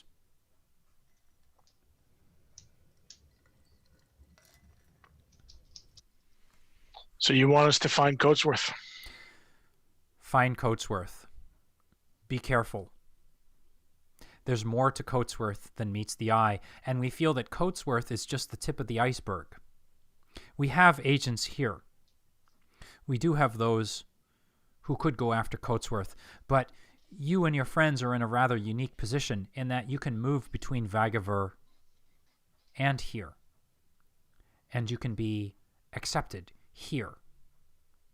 The agents that we have are Vagaverians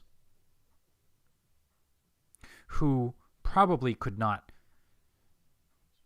Well, let's just put it this way. He explains to you that the agents that he has here are Vagaverians who would not do a very good job of fitting in with the culture, but each one of you seems to know a different area and a different aspect of Boston and of Earth, and that you would make great assets to the organization. And of course, he mentions that the organization is the Society for the Preservation of New England Antiquities, which is simply a cover name, a code name, if you will, for their organization dedicated to fighting the darkness. And so all members are Vagaverians? For the most part, yes. We have a few, but we've never had four quite like you four. You four are like burning stars, in a way. You four have, let's be honest, you have your abilities. You, of course, and he turns to Z, you are haunted, we know from watching you, by that gentleman in the hat. And you there, Vesper. Where is Mars right now? Who can say with a cat? They have their own mind. He simply smiles. And you two are a little harder to read. I knew there was something about you, Dietrich, but I wasn't quite sure what it is. It remains illusory. And I believe yours, Mr. Murphy, is obscured perhaps by a thick layer of powdered sugar. Delicious. But there is something to each one of you, and you could each prove a valuable asset. So, if you would, I would very much appreciate information on the whereabouts of Mr. Coatsworth. Well, I got 4 questions for you right now. All right. Got it. Let's see here. Does 1. anyone... Go ahead. Yeah, if you guys want to go first, go for it. Yeah. Well, it sounds like he's hiring us. You're hiring us. He nods. Honestly, I'm confused about our timeline here, but I don't know if I'm still employed. So I am more than happy to sign on to whatever job you might be offering, especially if it pays. It is an unfortunate byproduct of the translation between Vagaver and here on Earth. Time is actually lost. You will learn, however, with the back and forth practice, that there are ways of getting around that. But for now, perhaps while your abilities are in their infancy, there may be a bit of a delay as you move back and forth. I would recommend that each one of you double check your housing situations and your jobs. As far as pay goes, you can all consider yourselves on the payroll of the society. And so that is covered. However, the status of your current homes, that I cannot guarantee. That's fair.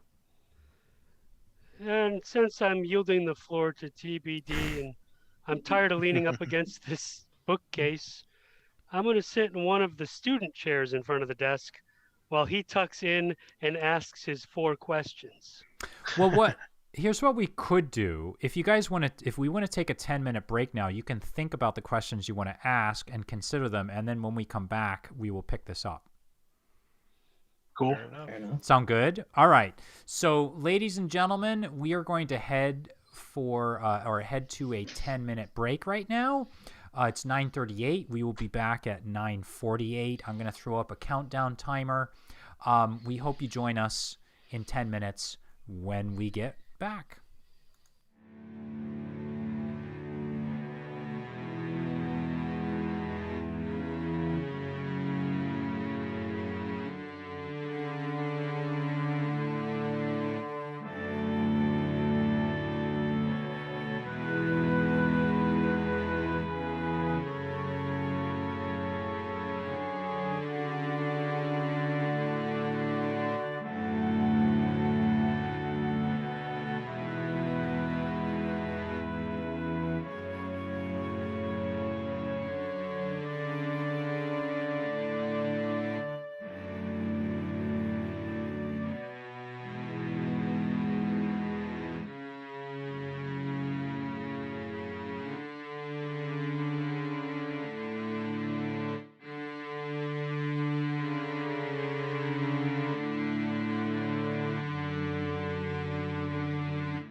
Okay, everyone, we are back.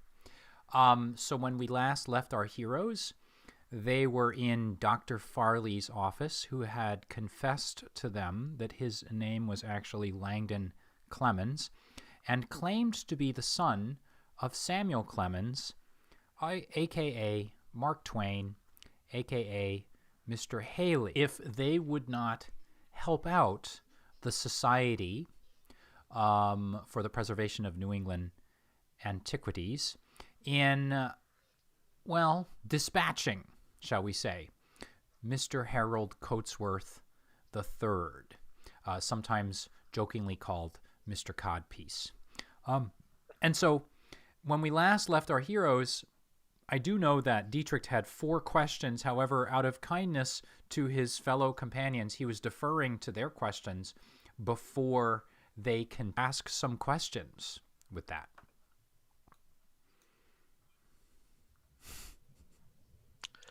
I anticipate the 4 questions. I'm interested to hear. And so you just choose to stand mute. They could be fairly comprehensive in nature. So Yeah, I'm guessing that as well. All right. So I'm going to start by saying this was definitely an overwhelming presentation, even considering the last 24 hours that we have been through. Of course, I can understand that. I personally am actually very intrigued by this, and I get the feeling that even though he's a skeptic, Vesper is as well. The first question is, how have you been communicating with Vagaver? So he explains that in addition to visual means and visual forms of monitoring others, there are audio ways of talking back and forth. And he takes that copy of the book, Huckleberry Finn, and he opens it up to another set of pages. And at these sets, a kind of a sculpture of light appears. And it looks a lot like an old style of radio. And he shows you how you can kind of dial in different frequencies and how you can communicate. And he explains that what essentially happens is small holes open up in space-time, and the signal by radio is sent through to Vagaver. And what they're worried about is, opening up a very small hole like that in which you essentially squirt radio communications through. Yeah, that's easy to do, and a lot of people can actually do that. However, what they're really worried about is opening up larger holes in which armies of darkness will march through and take over the world. Okay. Is that a tool or skill that we could learn and use ourselves? It is possible. He kind of looks like a little bit hesitant.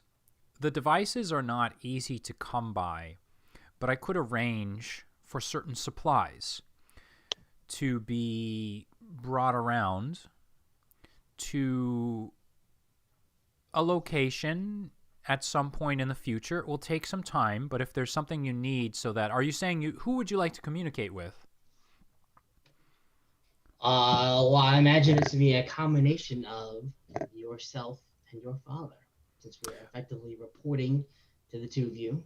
If you need something to report to me, then of course I can give you a communication device through which to do that. It will take me some time to acquisition one. However, it's not unusual, and it wasn't entirely unanticipated. So as far as that goes, yes, I can get you a communicator. Sweet. Sounds like we're going to be doing a fair amount of traveling. You wouldn't happen to have in your pool of resources, say, an automobile, would you? He looks a little bit taken aback, as if he'd been expecting, not because this is crazy, but because he'd been expecting some sort of... He had been expecting a crazy request, and this is actually kind of reasonable. Well, I do have a budget, and he pulls another book down And this one is just it's a taxonomy of birds. And he pulls it off the desk, and he starts flipping through it, and you kind of look, from looking at it, it's actually written in that language. He's not trying to hide it at this point. It's written in that language, that Vagavurian text, which is kind of three-dimensional. He's like, and he does some calculations kind of in his head.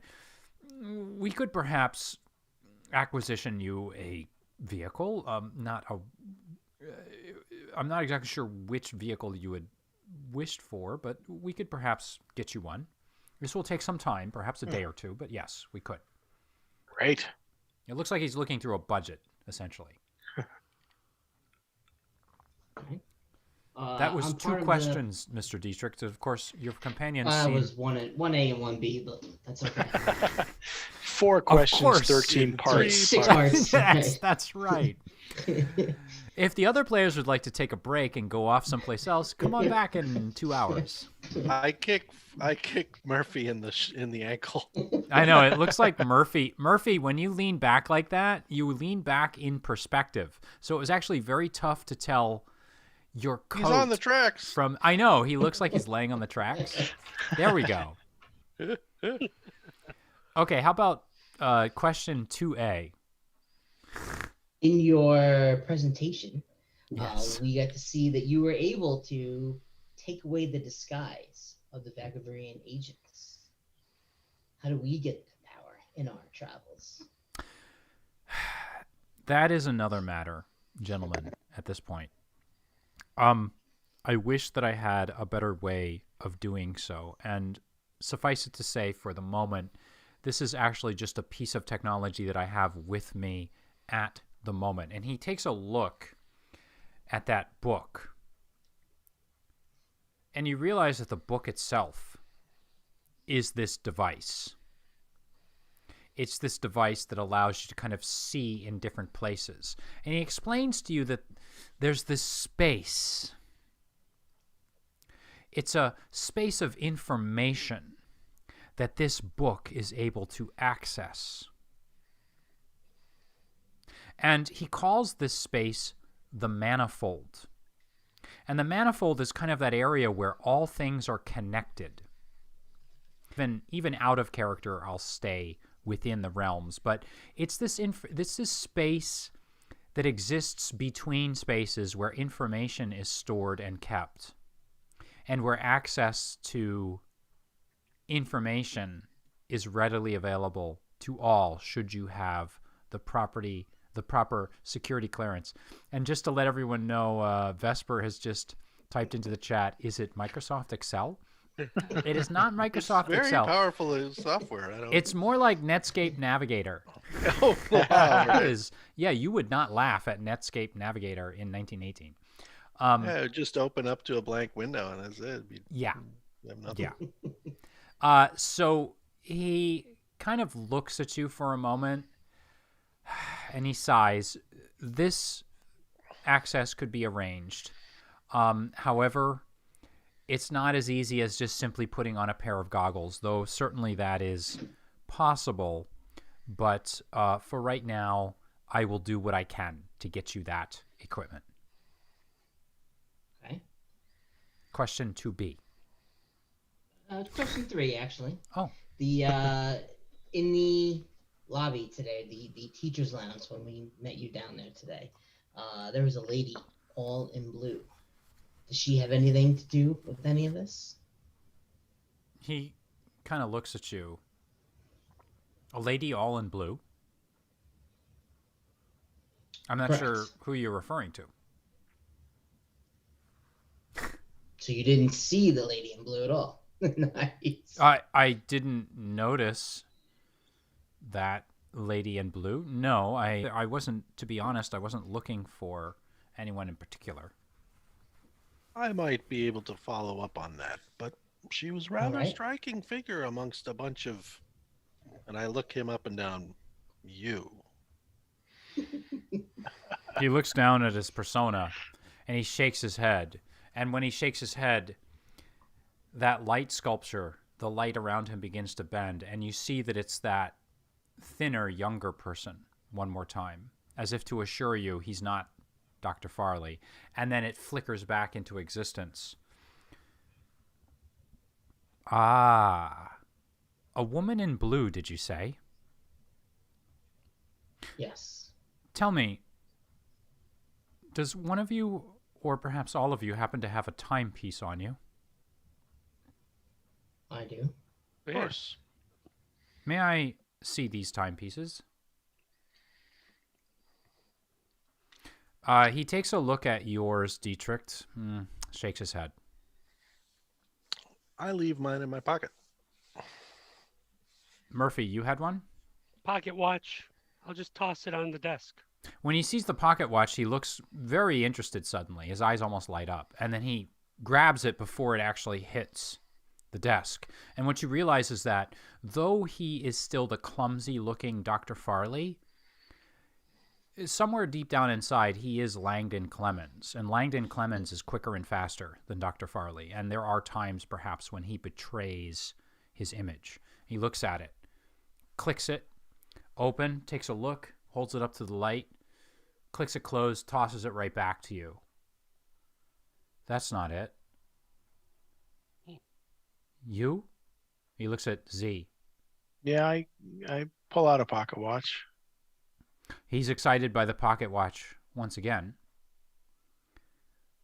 Takes a look at it, clicks it open, shakes his head, hands it back to you.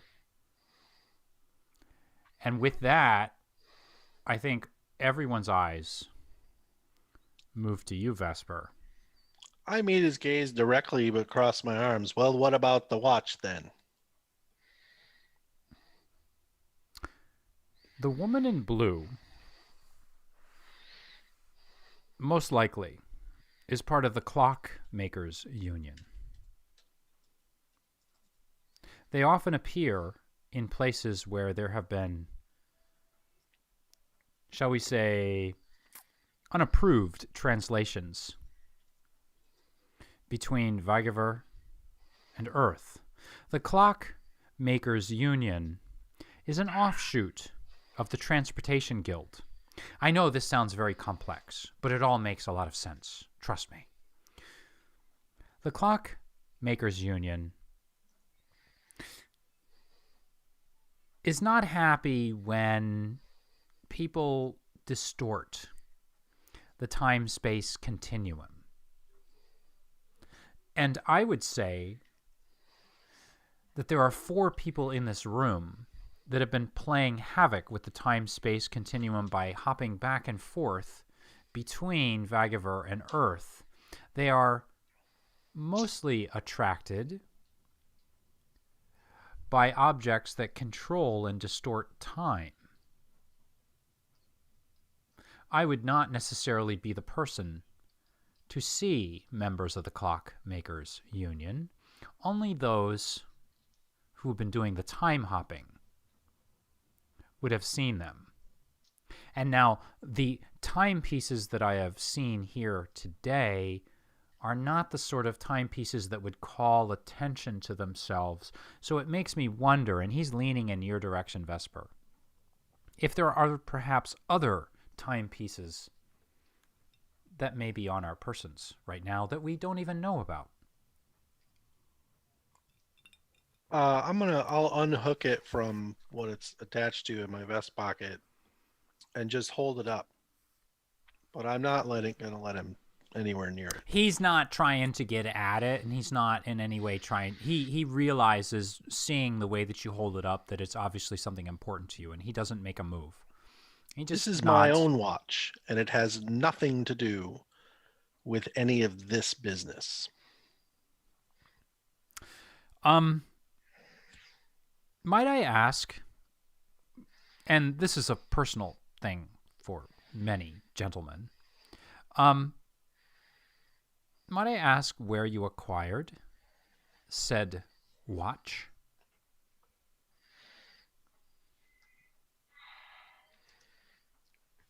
And you can tell us, I mean, if you want, or if you're not sure at this point, it's up to you, Vesper. It really is. Like, I'm not going to push you on this, but he's curious about where you got it.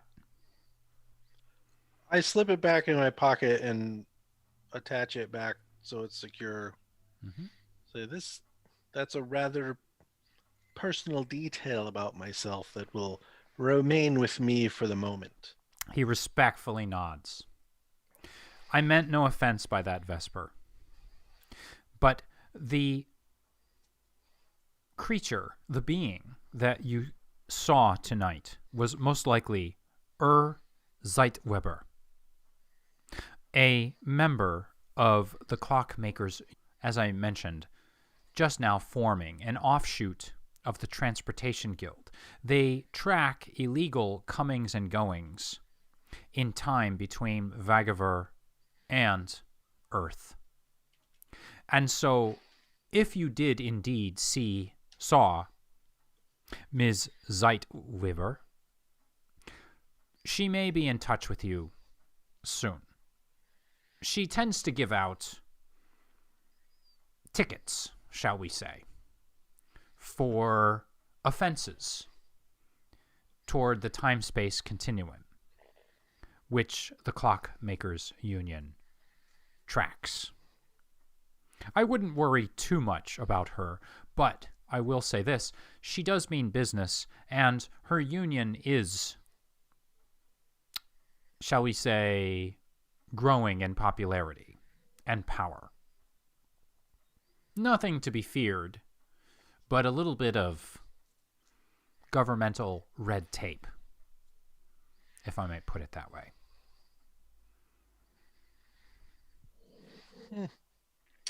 Well, we're making many new friends these days. Right. Friends list. The intention of the Clockmakers Union, as far as we know, is nothing dangerous. They are but another union, but another organization, but another group in all of this. But I will say they may be a helpful friend. You may wish to keep that in mind if you encounter Ms. Zeitweber in the future. And lastly, TBD. It's actually 4 of 7 now, but. Oh my God! It's growing. Growing. It's growing. I feel like tonight's going to be a mini-series in and of itself. Let's be clear about the scope of work that you are offering. Mm-hmm. Is this mainly Earthbound? Is it mainly Vagaver bound? Is it equally between the two? It will most likely, to be honest, it will be back and forth between the two worlds. And, of course, I will get you... So, along with, I assume, the communications equipment that you desire, I will get you a device which allows you access to the manifold from which you can draw information. It is kind of like what we would call an encyclopedia. Okay. And so, with your explorations of Vagaver, you will be given the the best and most accurate views and records of Vagaver that are available to the society. Okay. What then is the other sort of aspect of the scope of our work? Are we actually killing these agents? Are we capturing them, trying to convert them? What are we doing? Killing in Earth terms is so simple. There is no true death. And he looks over at Z with that. You will learn this. There is no true death. What we really hope to do is to gain knowledge from Mr. Coatsworth as to exactly what it is that the enemy has planned. The war here on Earth has come to an end, but the greater war, still remains. And it is our intention here at the Society to make sure that that war is ended as quickly and cleanly as this war here on Earth.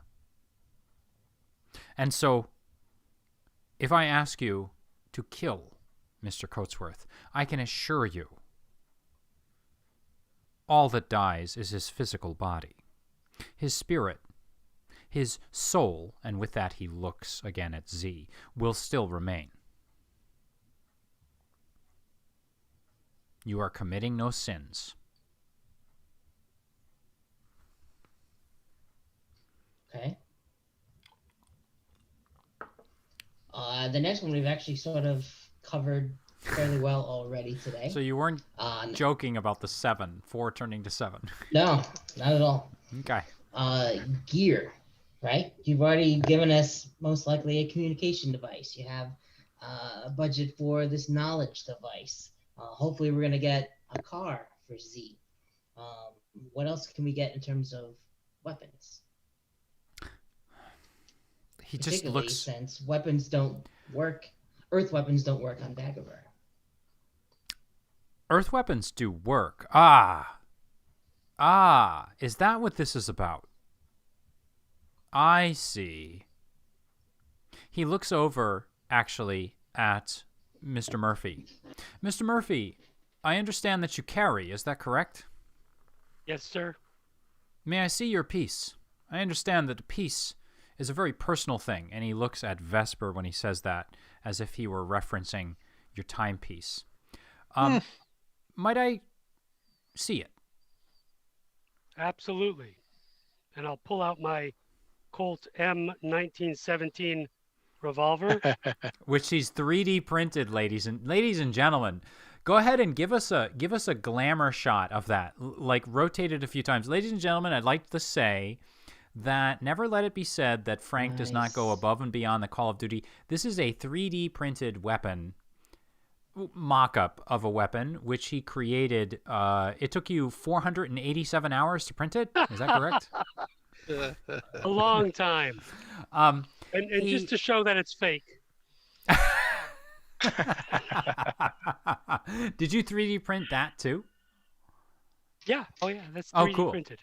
Can you 3D print some fusion blocks for another? I know, right? That's a riffs joke. No riff jokes here, but that's okay. Right. You get my respect for that. He takes the weapon from you, handle first, and he's actually, when you watch him, boom, boom, boom, he cracks it. He takes a look. He spins a cylinder. Empties the cartridges into his hand.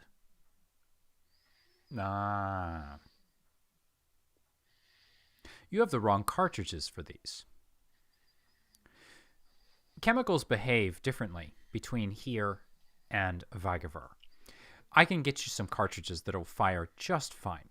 Surely you must have seen, and he looks around, and he heads over to his desk, and he opens up a little cigar box. He opens it up. He pops one out. And not unlike his claimed father, Samuel Clemens, Mr. Haley, he clips the end, lights it, takes a deep puff. Chemicals perform differently. There are different properties between here and Vagaver. The things that work here, fire works differently. I can get you the proper cartridges that will fire here and fire in Vagaver. I'll just add that to the list. And he flips through his book again as if he's looking, that book that he was looking at with the odd-looking text in it, the Vagaverian writing, and he makes a note in there. Right. Are we going to be able to... looks like Go ahead. Mr. Murphy's got a question. Yes, Mr. Murphy. Could I get my revolver back, please? He chuckles for a moment, and he pulls it out of his pocket. Oh, how silly. He flips it around so that it's handle first, and hands you back your piece. Thank you, sir. Very nicely weighted, if I might say so, as well.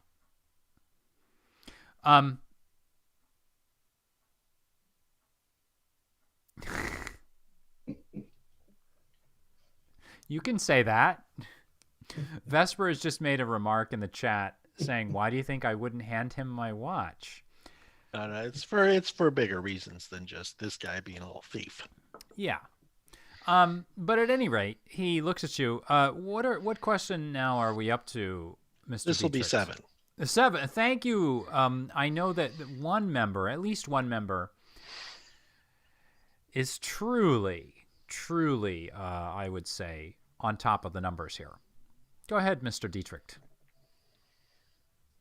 How and are we going to be able to communicate with other agents on our side?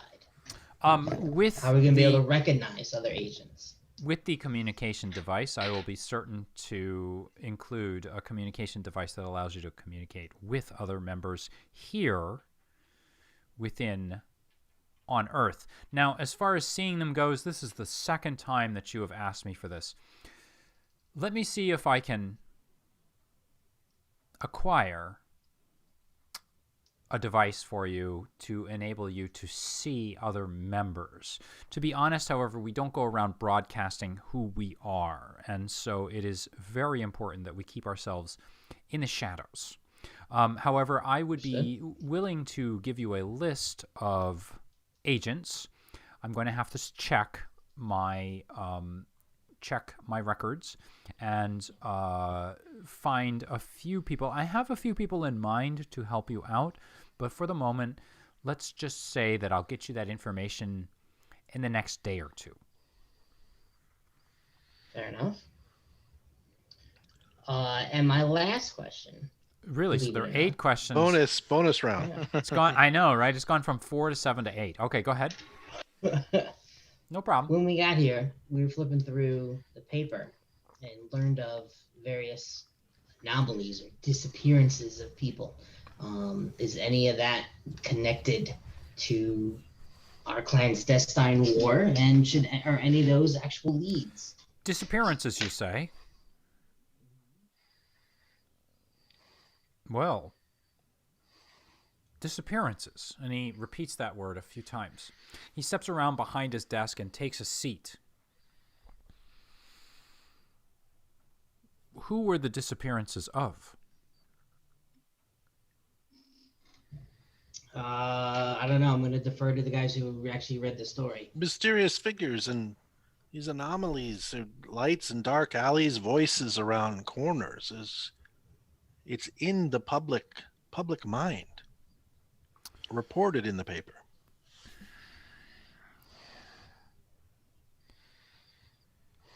Well, Mr. Vesper, perhaps you might wish to talk to Ms. Zeitweber about these disappearances. This is the first I've heard of them. I was unaware of disappearances here in the area, though my initial reaction is to think that these may be disappearances between here on Earth and Vagaver. Yes, I could see how that could happen.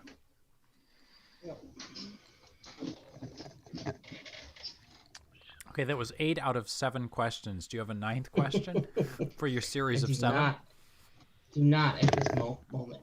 I don't know who we'll be maybe interfacing with or where we'll begin this next part of our journey, but as we were in the records archive and we poked about and found about the boy, Pascal. Yes. He is a messenger of sorts, and amazingly, we saw recorded his future. This boy is in mortal danger, and it's marked in January of next year, not 2 months away. What's the boy's name? Pascal? He starts flipping through papers. Yep. You would probably recall. And to be honest, at this point, I don't recall myself. I want to say it was Ian Yeah, it was Tosca. Pascal Tosca. Ian Tosca. Ian Tosca. He takes a look through his records. And then when I say he's looking through his records, I mean to say that he has opened up this book. Okay, Tom Sawyer. And he's flipping through it. And as he's flipping through it, you see like these 3-dimensional kind of like odd light sculptures. And he's kind of like pressing buttons and moving things and sliding things up and down. Oh.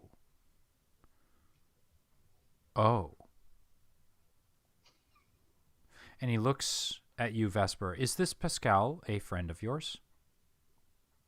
He's who brought us on this journey. He brought us to Vagaver and to save him from Fenway. You are correct, sir, that...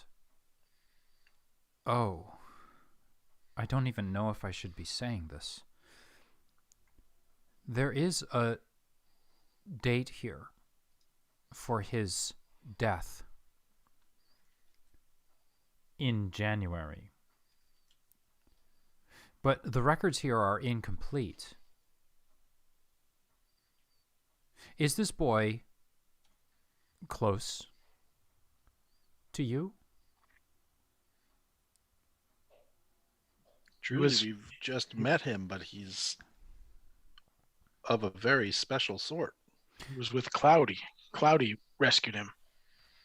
He leans back in his chair, and what you see is kind of the weight of the moment. And he looks out across Radcliffe Quad, the green grass, the faculty and students who are just sort of relaxing out on the lawn. And what you see there is the weight. The connection that you make is the death of a young boy, not unlike himself, dead at 2, but really not dead. And he says, I have no idea how it is that this boy passes on. But if there's something I could do to help, please let me know. But from what this looks like, he dies a true death in January. And a true death is a death in which the soul is reincarnated. The soul travels to the afterlife and then returns to our reset, remade, rewritten. Those memories do remain, but they are essentially inaccessible. It's very difficult to track where or when the boy will reappear once he has died the true death. But it is possible. And so, if there's something I can do, this is not part of our mission, this is not part of your mission, but if there's something I can do to help, please let me know and I will do my best. These records set in stone? They can never be changed?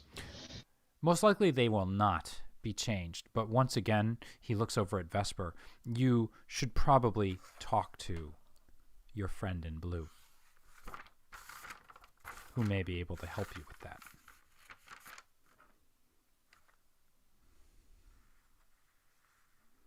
I will hold you to this and your offer for help, for this boy was I give you my word. remarkable, and perhaps he set us on this drug-addled journey we're on now, bouncing about through time. But he was our window into this, and perhaps if he has more to offer on our timeline, if this is his true death, it might mean the end of our road in this at that time. He shakes his head as if he can't know. But when you're saying these things, you can see insincerity in his eyes. He's being himself with you. And he's not, he doesn't appear to be hiding anything. And he seems touched by the amount of warmth that you show for this boy and the care that you seem to sort of express for him. And he just simply nods. Will you all do me one favor? What's that? I'd like to send a letter to my mother. If you would give me the evening to write it, and perhaps I can give it to you tomorrow. When you next return to Vagaver, would you would you take the letter from me? Sure. Of course. He just simply nods. He's out of words at this point. Kind of break out of this solemn moment and just tell him, and yes, one of your students, Reggie, he's a good boy. You should give him a fellowship. Reggie? What? Reginald Winthrop the third? Yes, he's very sharp. Give him a fellowship. It'll be fine. He stops. He's like, it is like pulled. He just pulled him out of it, and he just starts to take some notes. He's taking notes conventionally, like on paper now, and he's like, Reginald Winthrop the third, fellowship. You say? Not tenure. No, he's just a grad student. No, but he will need to live, and he needs to research. So throw him a bone. Anachronism. I don't know if throw 'em a bone is throw 'em a bone said in 1918. It still makes dogs. sense. Yeah, why true. wouldn't it be? They have dogs. They have bones. They're thrown. Right. They throw things. Is it an anachronism if I Google this? I don't know. Anachronism graphic up and ready to use yet, but we'll see what we can do in the future. So with that, unless there's another question to ask.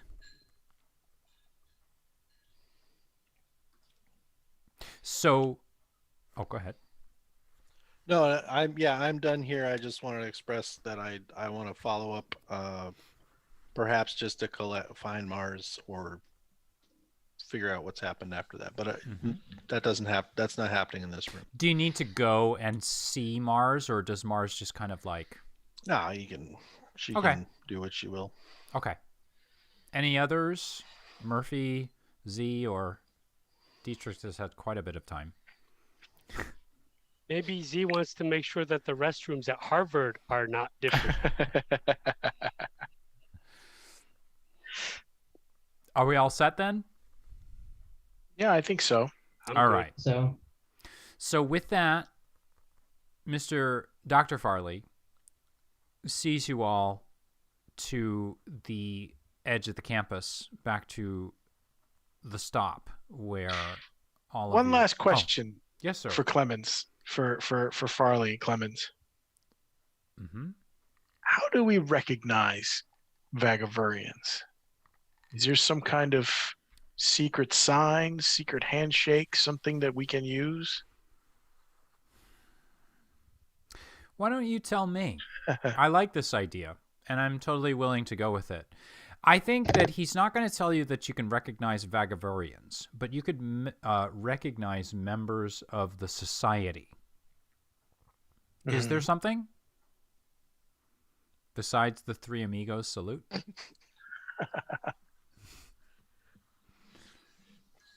Little tickle with the pinky and then a handshake. Classic. He reaches into his pocket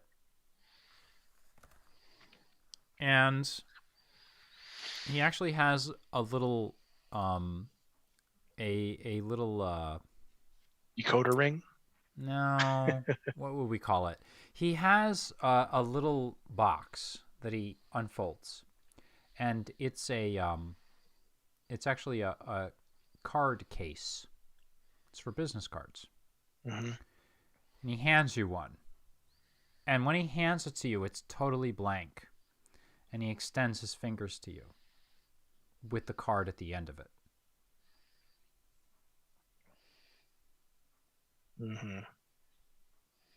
And in my mind, I'm thinking, this is what Coatsworth did. I'll take the card. The moment you press your fingers onto the card, an image appears on it. And it's any image that you want. And then the others, as they're watching the proceedings, see this image flicker and flash. You can tell us what it is later. And then, in turn, he hands each one of you your own business cards, and each one is blank, but the moment that you touch them with your fingers, almost like a Rorschach, they reflect an image that you can tell us about later. It could be anything you want, or you can tell us now. And then the moment that you take your fingers off the card and put it into your pocket, the card goes blank. He closes the case and puts it back in. Show these cards. They will appear normal to humans. Of the society, however, they will prove your worth. If anyone wants to share what's on the card, you can, or you can, I know I just threw that at you. You can tell us later. The lighthouse. Mine's the lighthouse. Yours was the lighthouse. I like it. Anybody else? Mine is a candle with a raging flame. I like it. No pressure to Vesper or Mr. Murphy. No pressure at all. I'll jump in. It's all black except for a very large pure white circle in the middle. Cool. And mine is simply a shamrock. I like it. It's not a donut. I like it. So with that, the car arrives, and it's your last moment or two to say something as people come and go, embark and disembark. With that, he just simply nods to each one of you as you step up onto the car, and it takes you back toward Boston from Cambridge. And you have a moment, I mean, obviously, you can kind of find yourself like a private little area on the car in which to talk if you would like to talk now amongst yourselves, or we can kind of fast forward. It's up to you guys. So in summary, we've just enlisted to find Coatsworth. We're also coming back to young Twain to get a message to bring back to Vagaver. Am I missing anything? I mean, we've got a couple of different things going on, right? Yeah, No, they're all related. Go ahead. Yeah, I think that's it. I think the key to all of this is finding and dismantling Coatsworth. And we as a group have no particular leads on that at the moment. Except for the Ward and Watts Society, which I imagine are probably in the Yellow Pages. That they would be. I'll let you know right now that they would be. They are a group that you would have heard about before, even just in passing. So the Watch and Ward Society is actually responsible for the censorship in Boston, which is rather ironic, seeing that Boston has been a center for culture for the United States for a very long time now. It rivals New York, particularly like from a scholarly level. The irony, however, is that there is that New England kind of puritanical way of thinking. And the Watch and Ward Society is a group that would be trying to put a cap on the wildest aspects of that. So I'm sorry, I didn't mean to interrupt, but you would probably at least have a passing familiarity with the Watch and Ward Society. And I imagine if we start poking our noses into their business, Coatsworth will find us. Right. Seems like the type. The feeling you got from your conversation is that he's probably looking for you right now. And you've been warned several times that he is.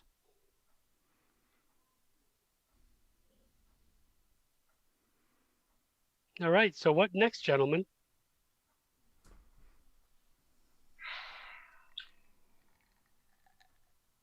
Well, for me, I need to report back to my teachers and see what this 2-month absence will lead.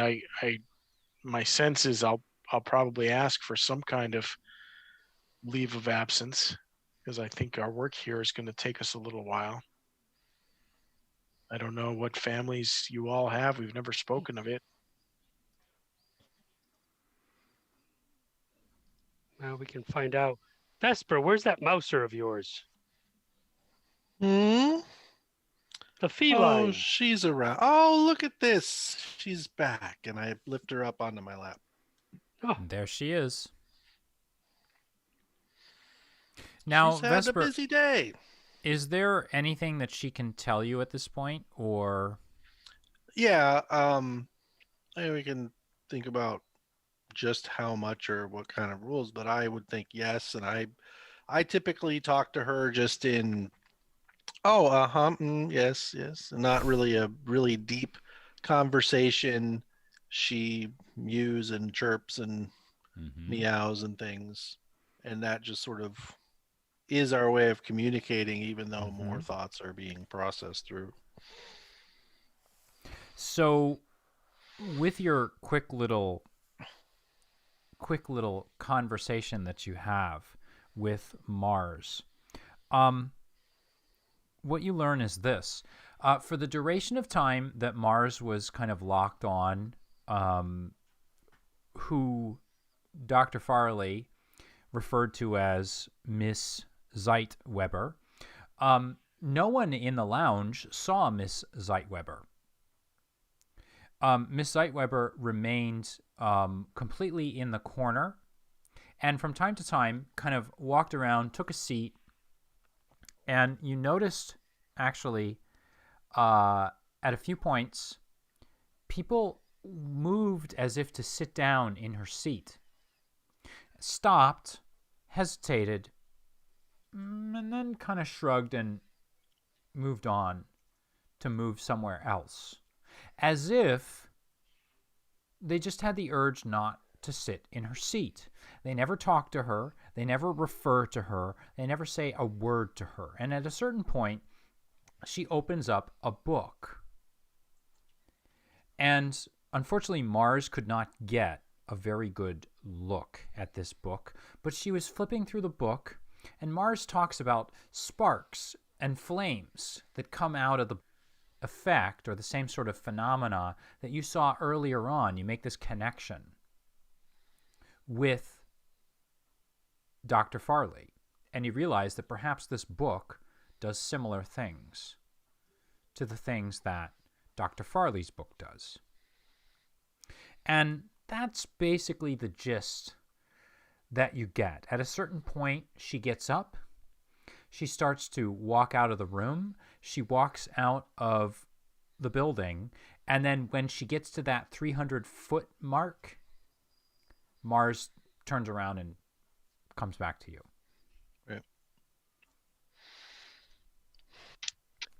Right. You've She had a ever wonderful acknowledged the day cat? with Miss Zeitweber. Yeah, I guess. What was it that Dietrich asked?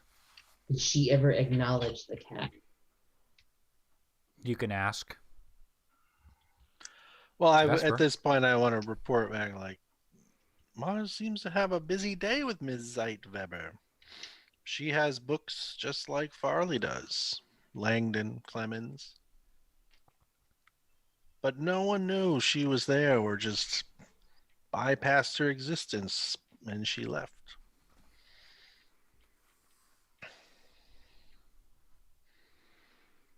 Anyone else while you're bumpily going up and down on Mars, the car? did she see you? Did she see you, my darling? So for this, Mars isn't really sure. And if you really want to know, you're going to have to roll for this. Boy. Mars is having trouble, it seems, remembering, actually, at this point. Which seems odd. Indeedly do, it does. Frank, you look like you're in the Matrix now. I know. Is he phasing out of existence? I know. Yeah, he is. Did you sniff some powder? I guess I'll just have to exert effort for it because I don't know. That works. It does seem important, and I'm worried because Mhm. of that how she's reacting. That I'm Right. gonna do 2 levels of effort actually. Okay. 2 levels of effort because you're tier 2. And then are you going to actually use any abilities or anything like that, or? Really, I think that's all I can do. Okay. Give it a roll. 6, so that's 4, so it's 15. All right. Yeah, it's a 3. It's hard. Mars cannot remember, which again niggles you. This is odd. Mars doesn't remember if she saw him or not, her or not, which definitely niggles at you and bugs you. Yeah. Anyone else? I'm not a paranoid soul, but at the same time, I've had quite a history in law enforcement, security, and night watchmaning. So I'm just going to eyeball everyone on the trolley with us to make sure I don't get the heebie-jeebies or fuzzy eyeball from any souls on board. Go ahead and now I'll have you make a roll on this. So go ahead and tell me if you want to ease the task at all. I do. I'm going to give a level of intellect effort. Okay. And I am going to, for support, Yeah. use that little bit of caffeine that I took earlier on, not more than an hour ago, just for my sharpness and perception. All right. will be- I'll count that as an asset. the asset. caffeine. That's You're on all I'm edge. asking. All right. I rolled a 15. 15. Okay, so a 15 is pretty darn good.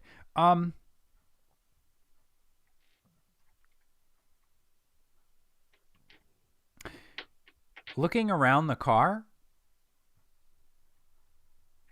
you notice a gentleman that you've seen before. He's actually a police officer. A police officer that you worked with on the force. You can't quite remember his name. He's an older gentleman. But he's on this car with you right now. He's got his newspaper open. Mm-hmm. And what you recognize here is the look of a man, the look of a police officer that's following someone else. He's not dressed in the police officer's garb. He's dressed as a civilian. Well, I don't probably that don't guy. know if You know, you saw him on the force years before. he's still active. Yeah. Mm, If he's still, oh, I see what you're saying. You don't know if he is now. You're right. right. But he was before. I see what you're saying. Anyone else? Oh, go ahead. No, I was just wondering if he was close by to us or. He's a few rows forward. All right. I'll just keep an eye on him. Okay. Try to scrape my feeble mind to come up with Mhm. a name. Mm-hmm. Got it. Anybody else? So you eventually make your way back to a stop. Again, back in Boston on Boylston Street. It's a street where the four of you, if you're going to go back to your individual abodes, you're going to have to split up at this point. So the car lets you off, and you're going to have to go your separate ways at this point if you each want to go back to your 4 residencies or residences. So this is your moment to kind of like make a plan as far as what you want to do, how you want to kind of meet up again, and what's going to happen in the future here with this. It is possible just to sort of let everybody know and to keep, because I know that maybe not everybody has a perfect idea of what's going on. you are able to make in 1918 phone calls to each other. But the thing is, you're probably going to be calling like, so I know that Mr. Murphy, I know that Frank Murphy, you're like living A Go row ahead. house with 8 or 9 Right. other guys. Right. Like you're going to call the house and then somebody's going to pick up the phone and then like they're going to be yelling around for like 5 or 6 other people.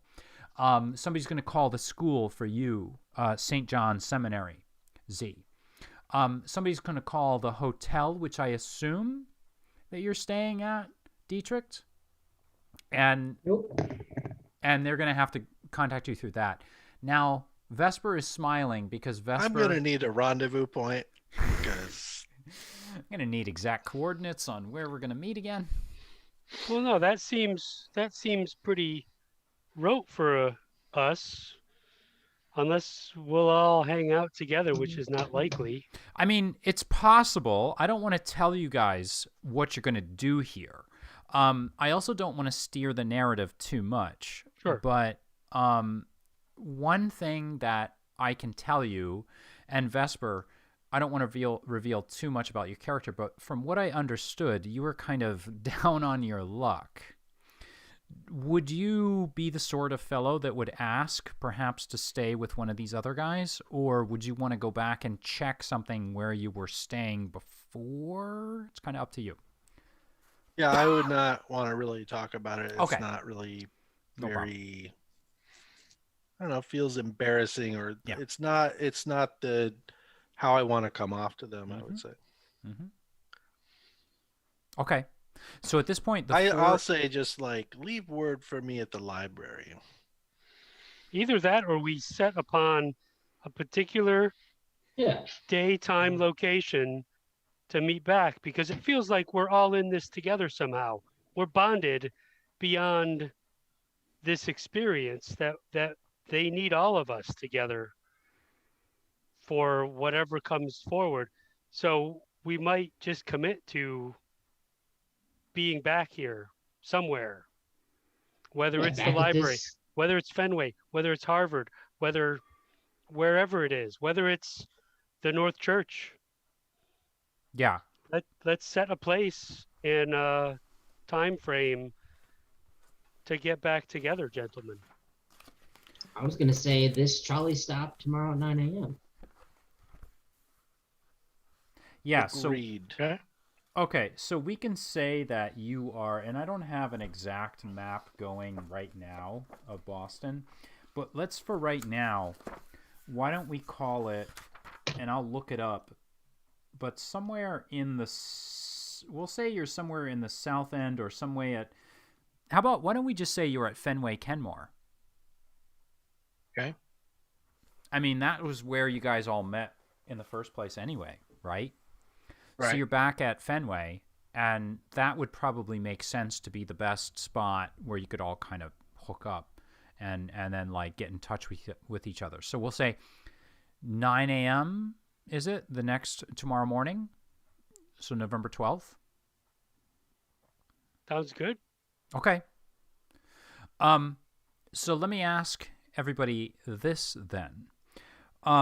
Each one of you is going to be traveling back to your homes. Does everybody want to tell us right now where it is exactly that you are each staying? Just give us like a few lines about where you're at the moment, so we kind of know.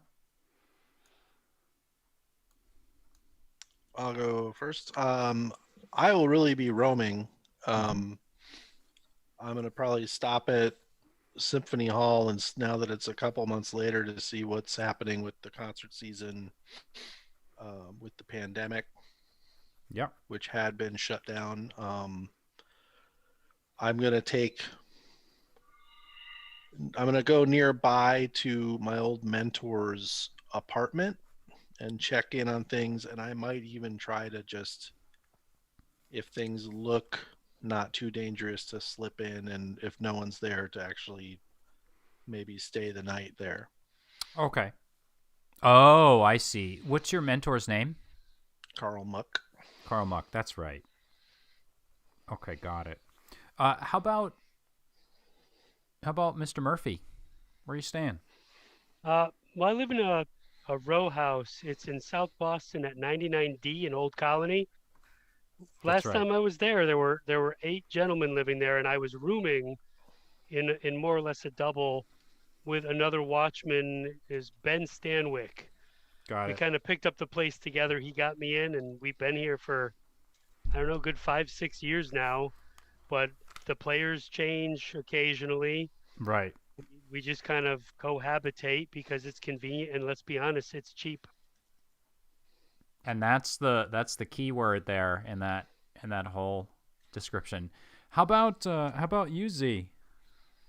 You're So at I'm St. going to go John's. back. Yeah, there's dormitories there where all the seminarians stay. So I'm going to go back and see what's become of my room and my belongings, if they've been, And taken from what I out or. from what I understand, there was a gentleman, Father Murphy was the fellow at St. John's. Is that correct? Could be, sure.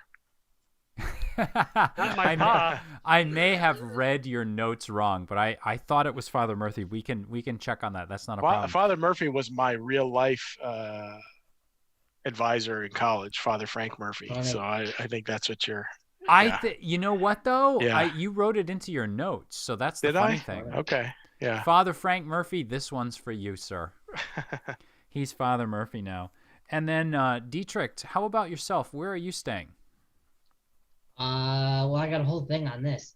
Oh, please. It's an apartment. I don't know the name of the street, but it's up on the northern side by the river. I have one roommate.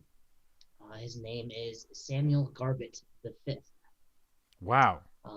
Yes, Samuel Garbett the First, and his partner John Roebuck, actually were the first people to create a industrial chemical plant mainly focused on sulfuric acid.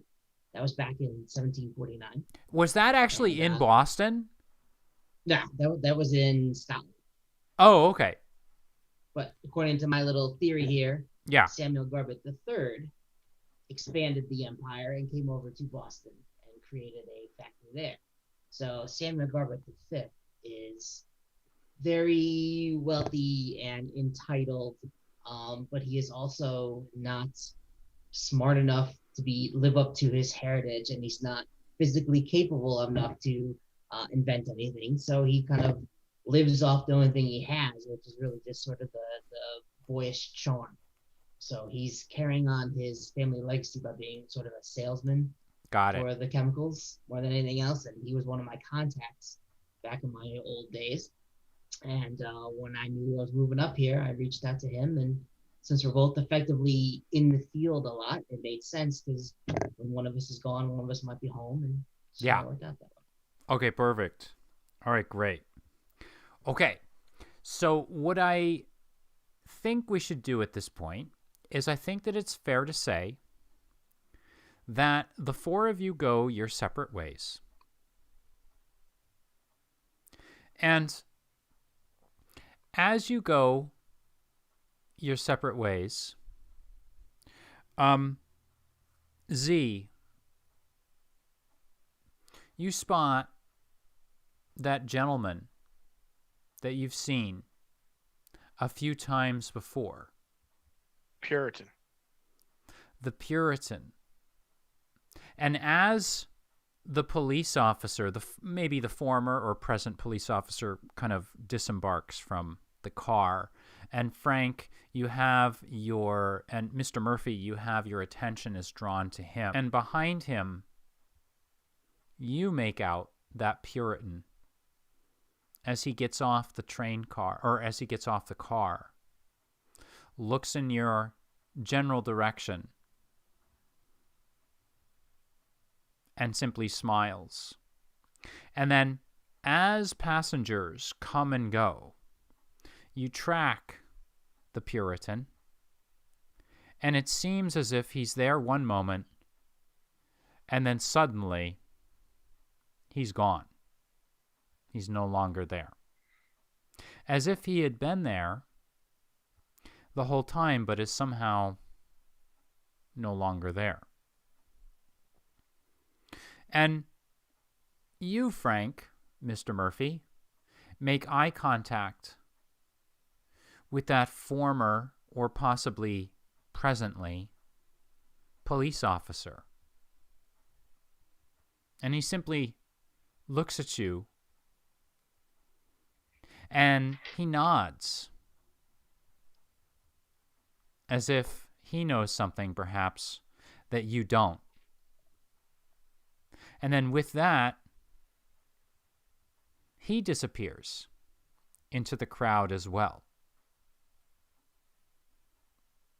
And it's up to you, gentlemen, whether you want to share this with the other members of your party before you each depart in your separate directions. If you want to say your goodbyes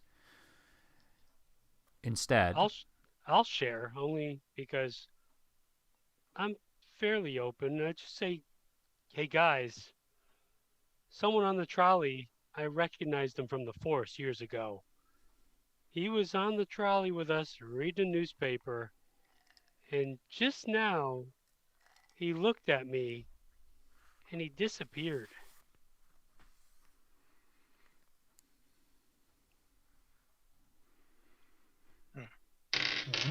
He might have oozed into the crowd, but I got a feeling there's something else at play. Maybe the agents. Maybe he's one of the guys watching over us. Right. Or maybe something else. Just wherever you're going, be careful.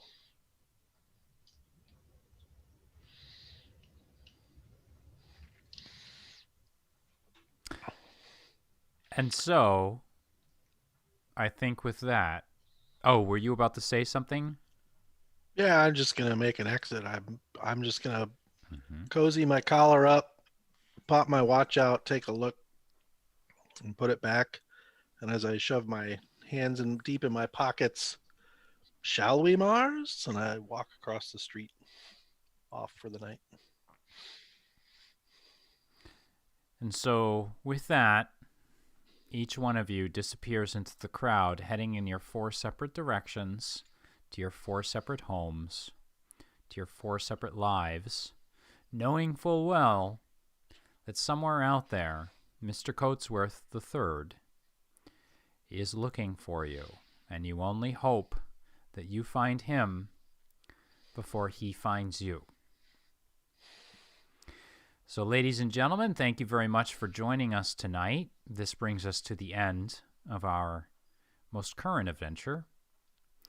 We will not be here next week in honor of the Thanksgiving holiday.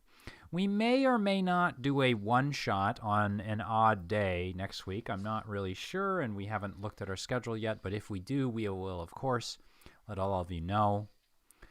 But if you're not able to join us for that, and if we do not do it, we do hope that you will return in 2 weeks, Wednesday at 8 p.m., for our post-Thanksgiving game, in which we will pick up our adventure from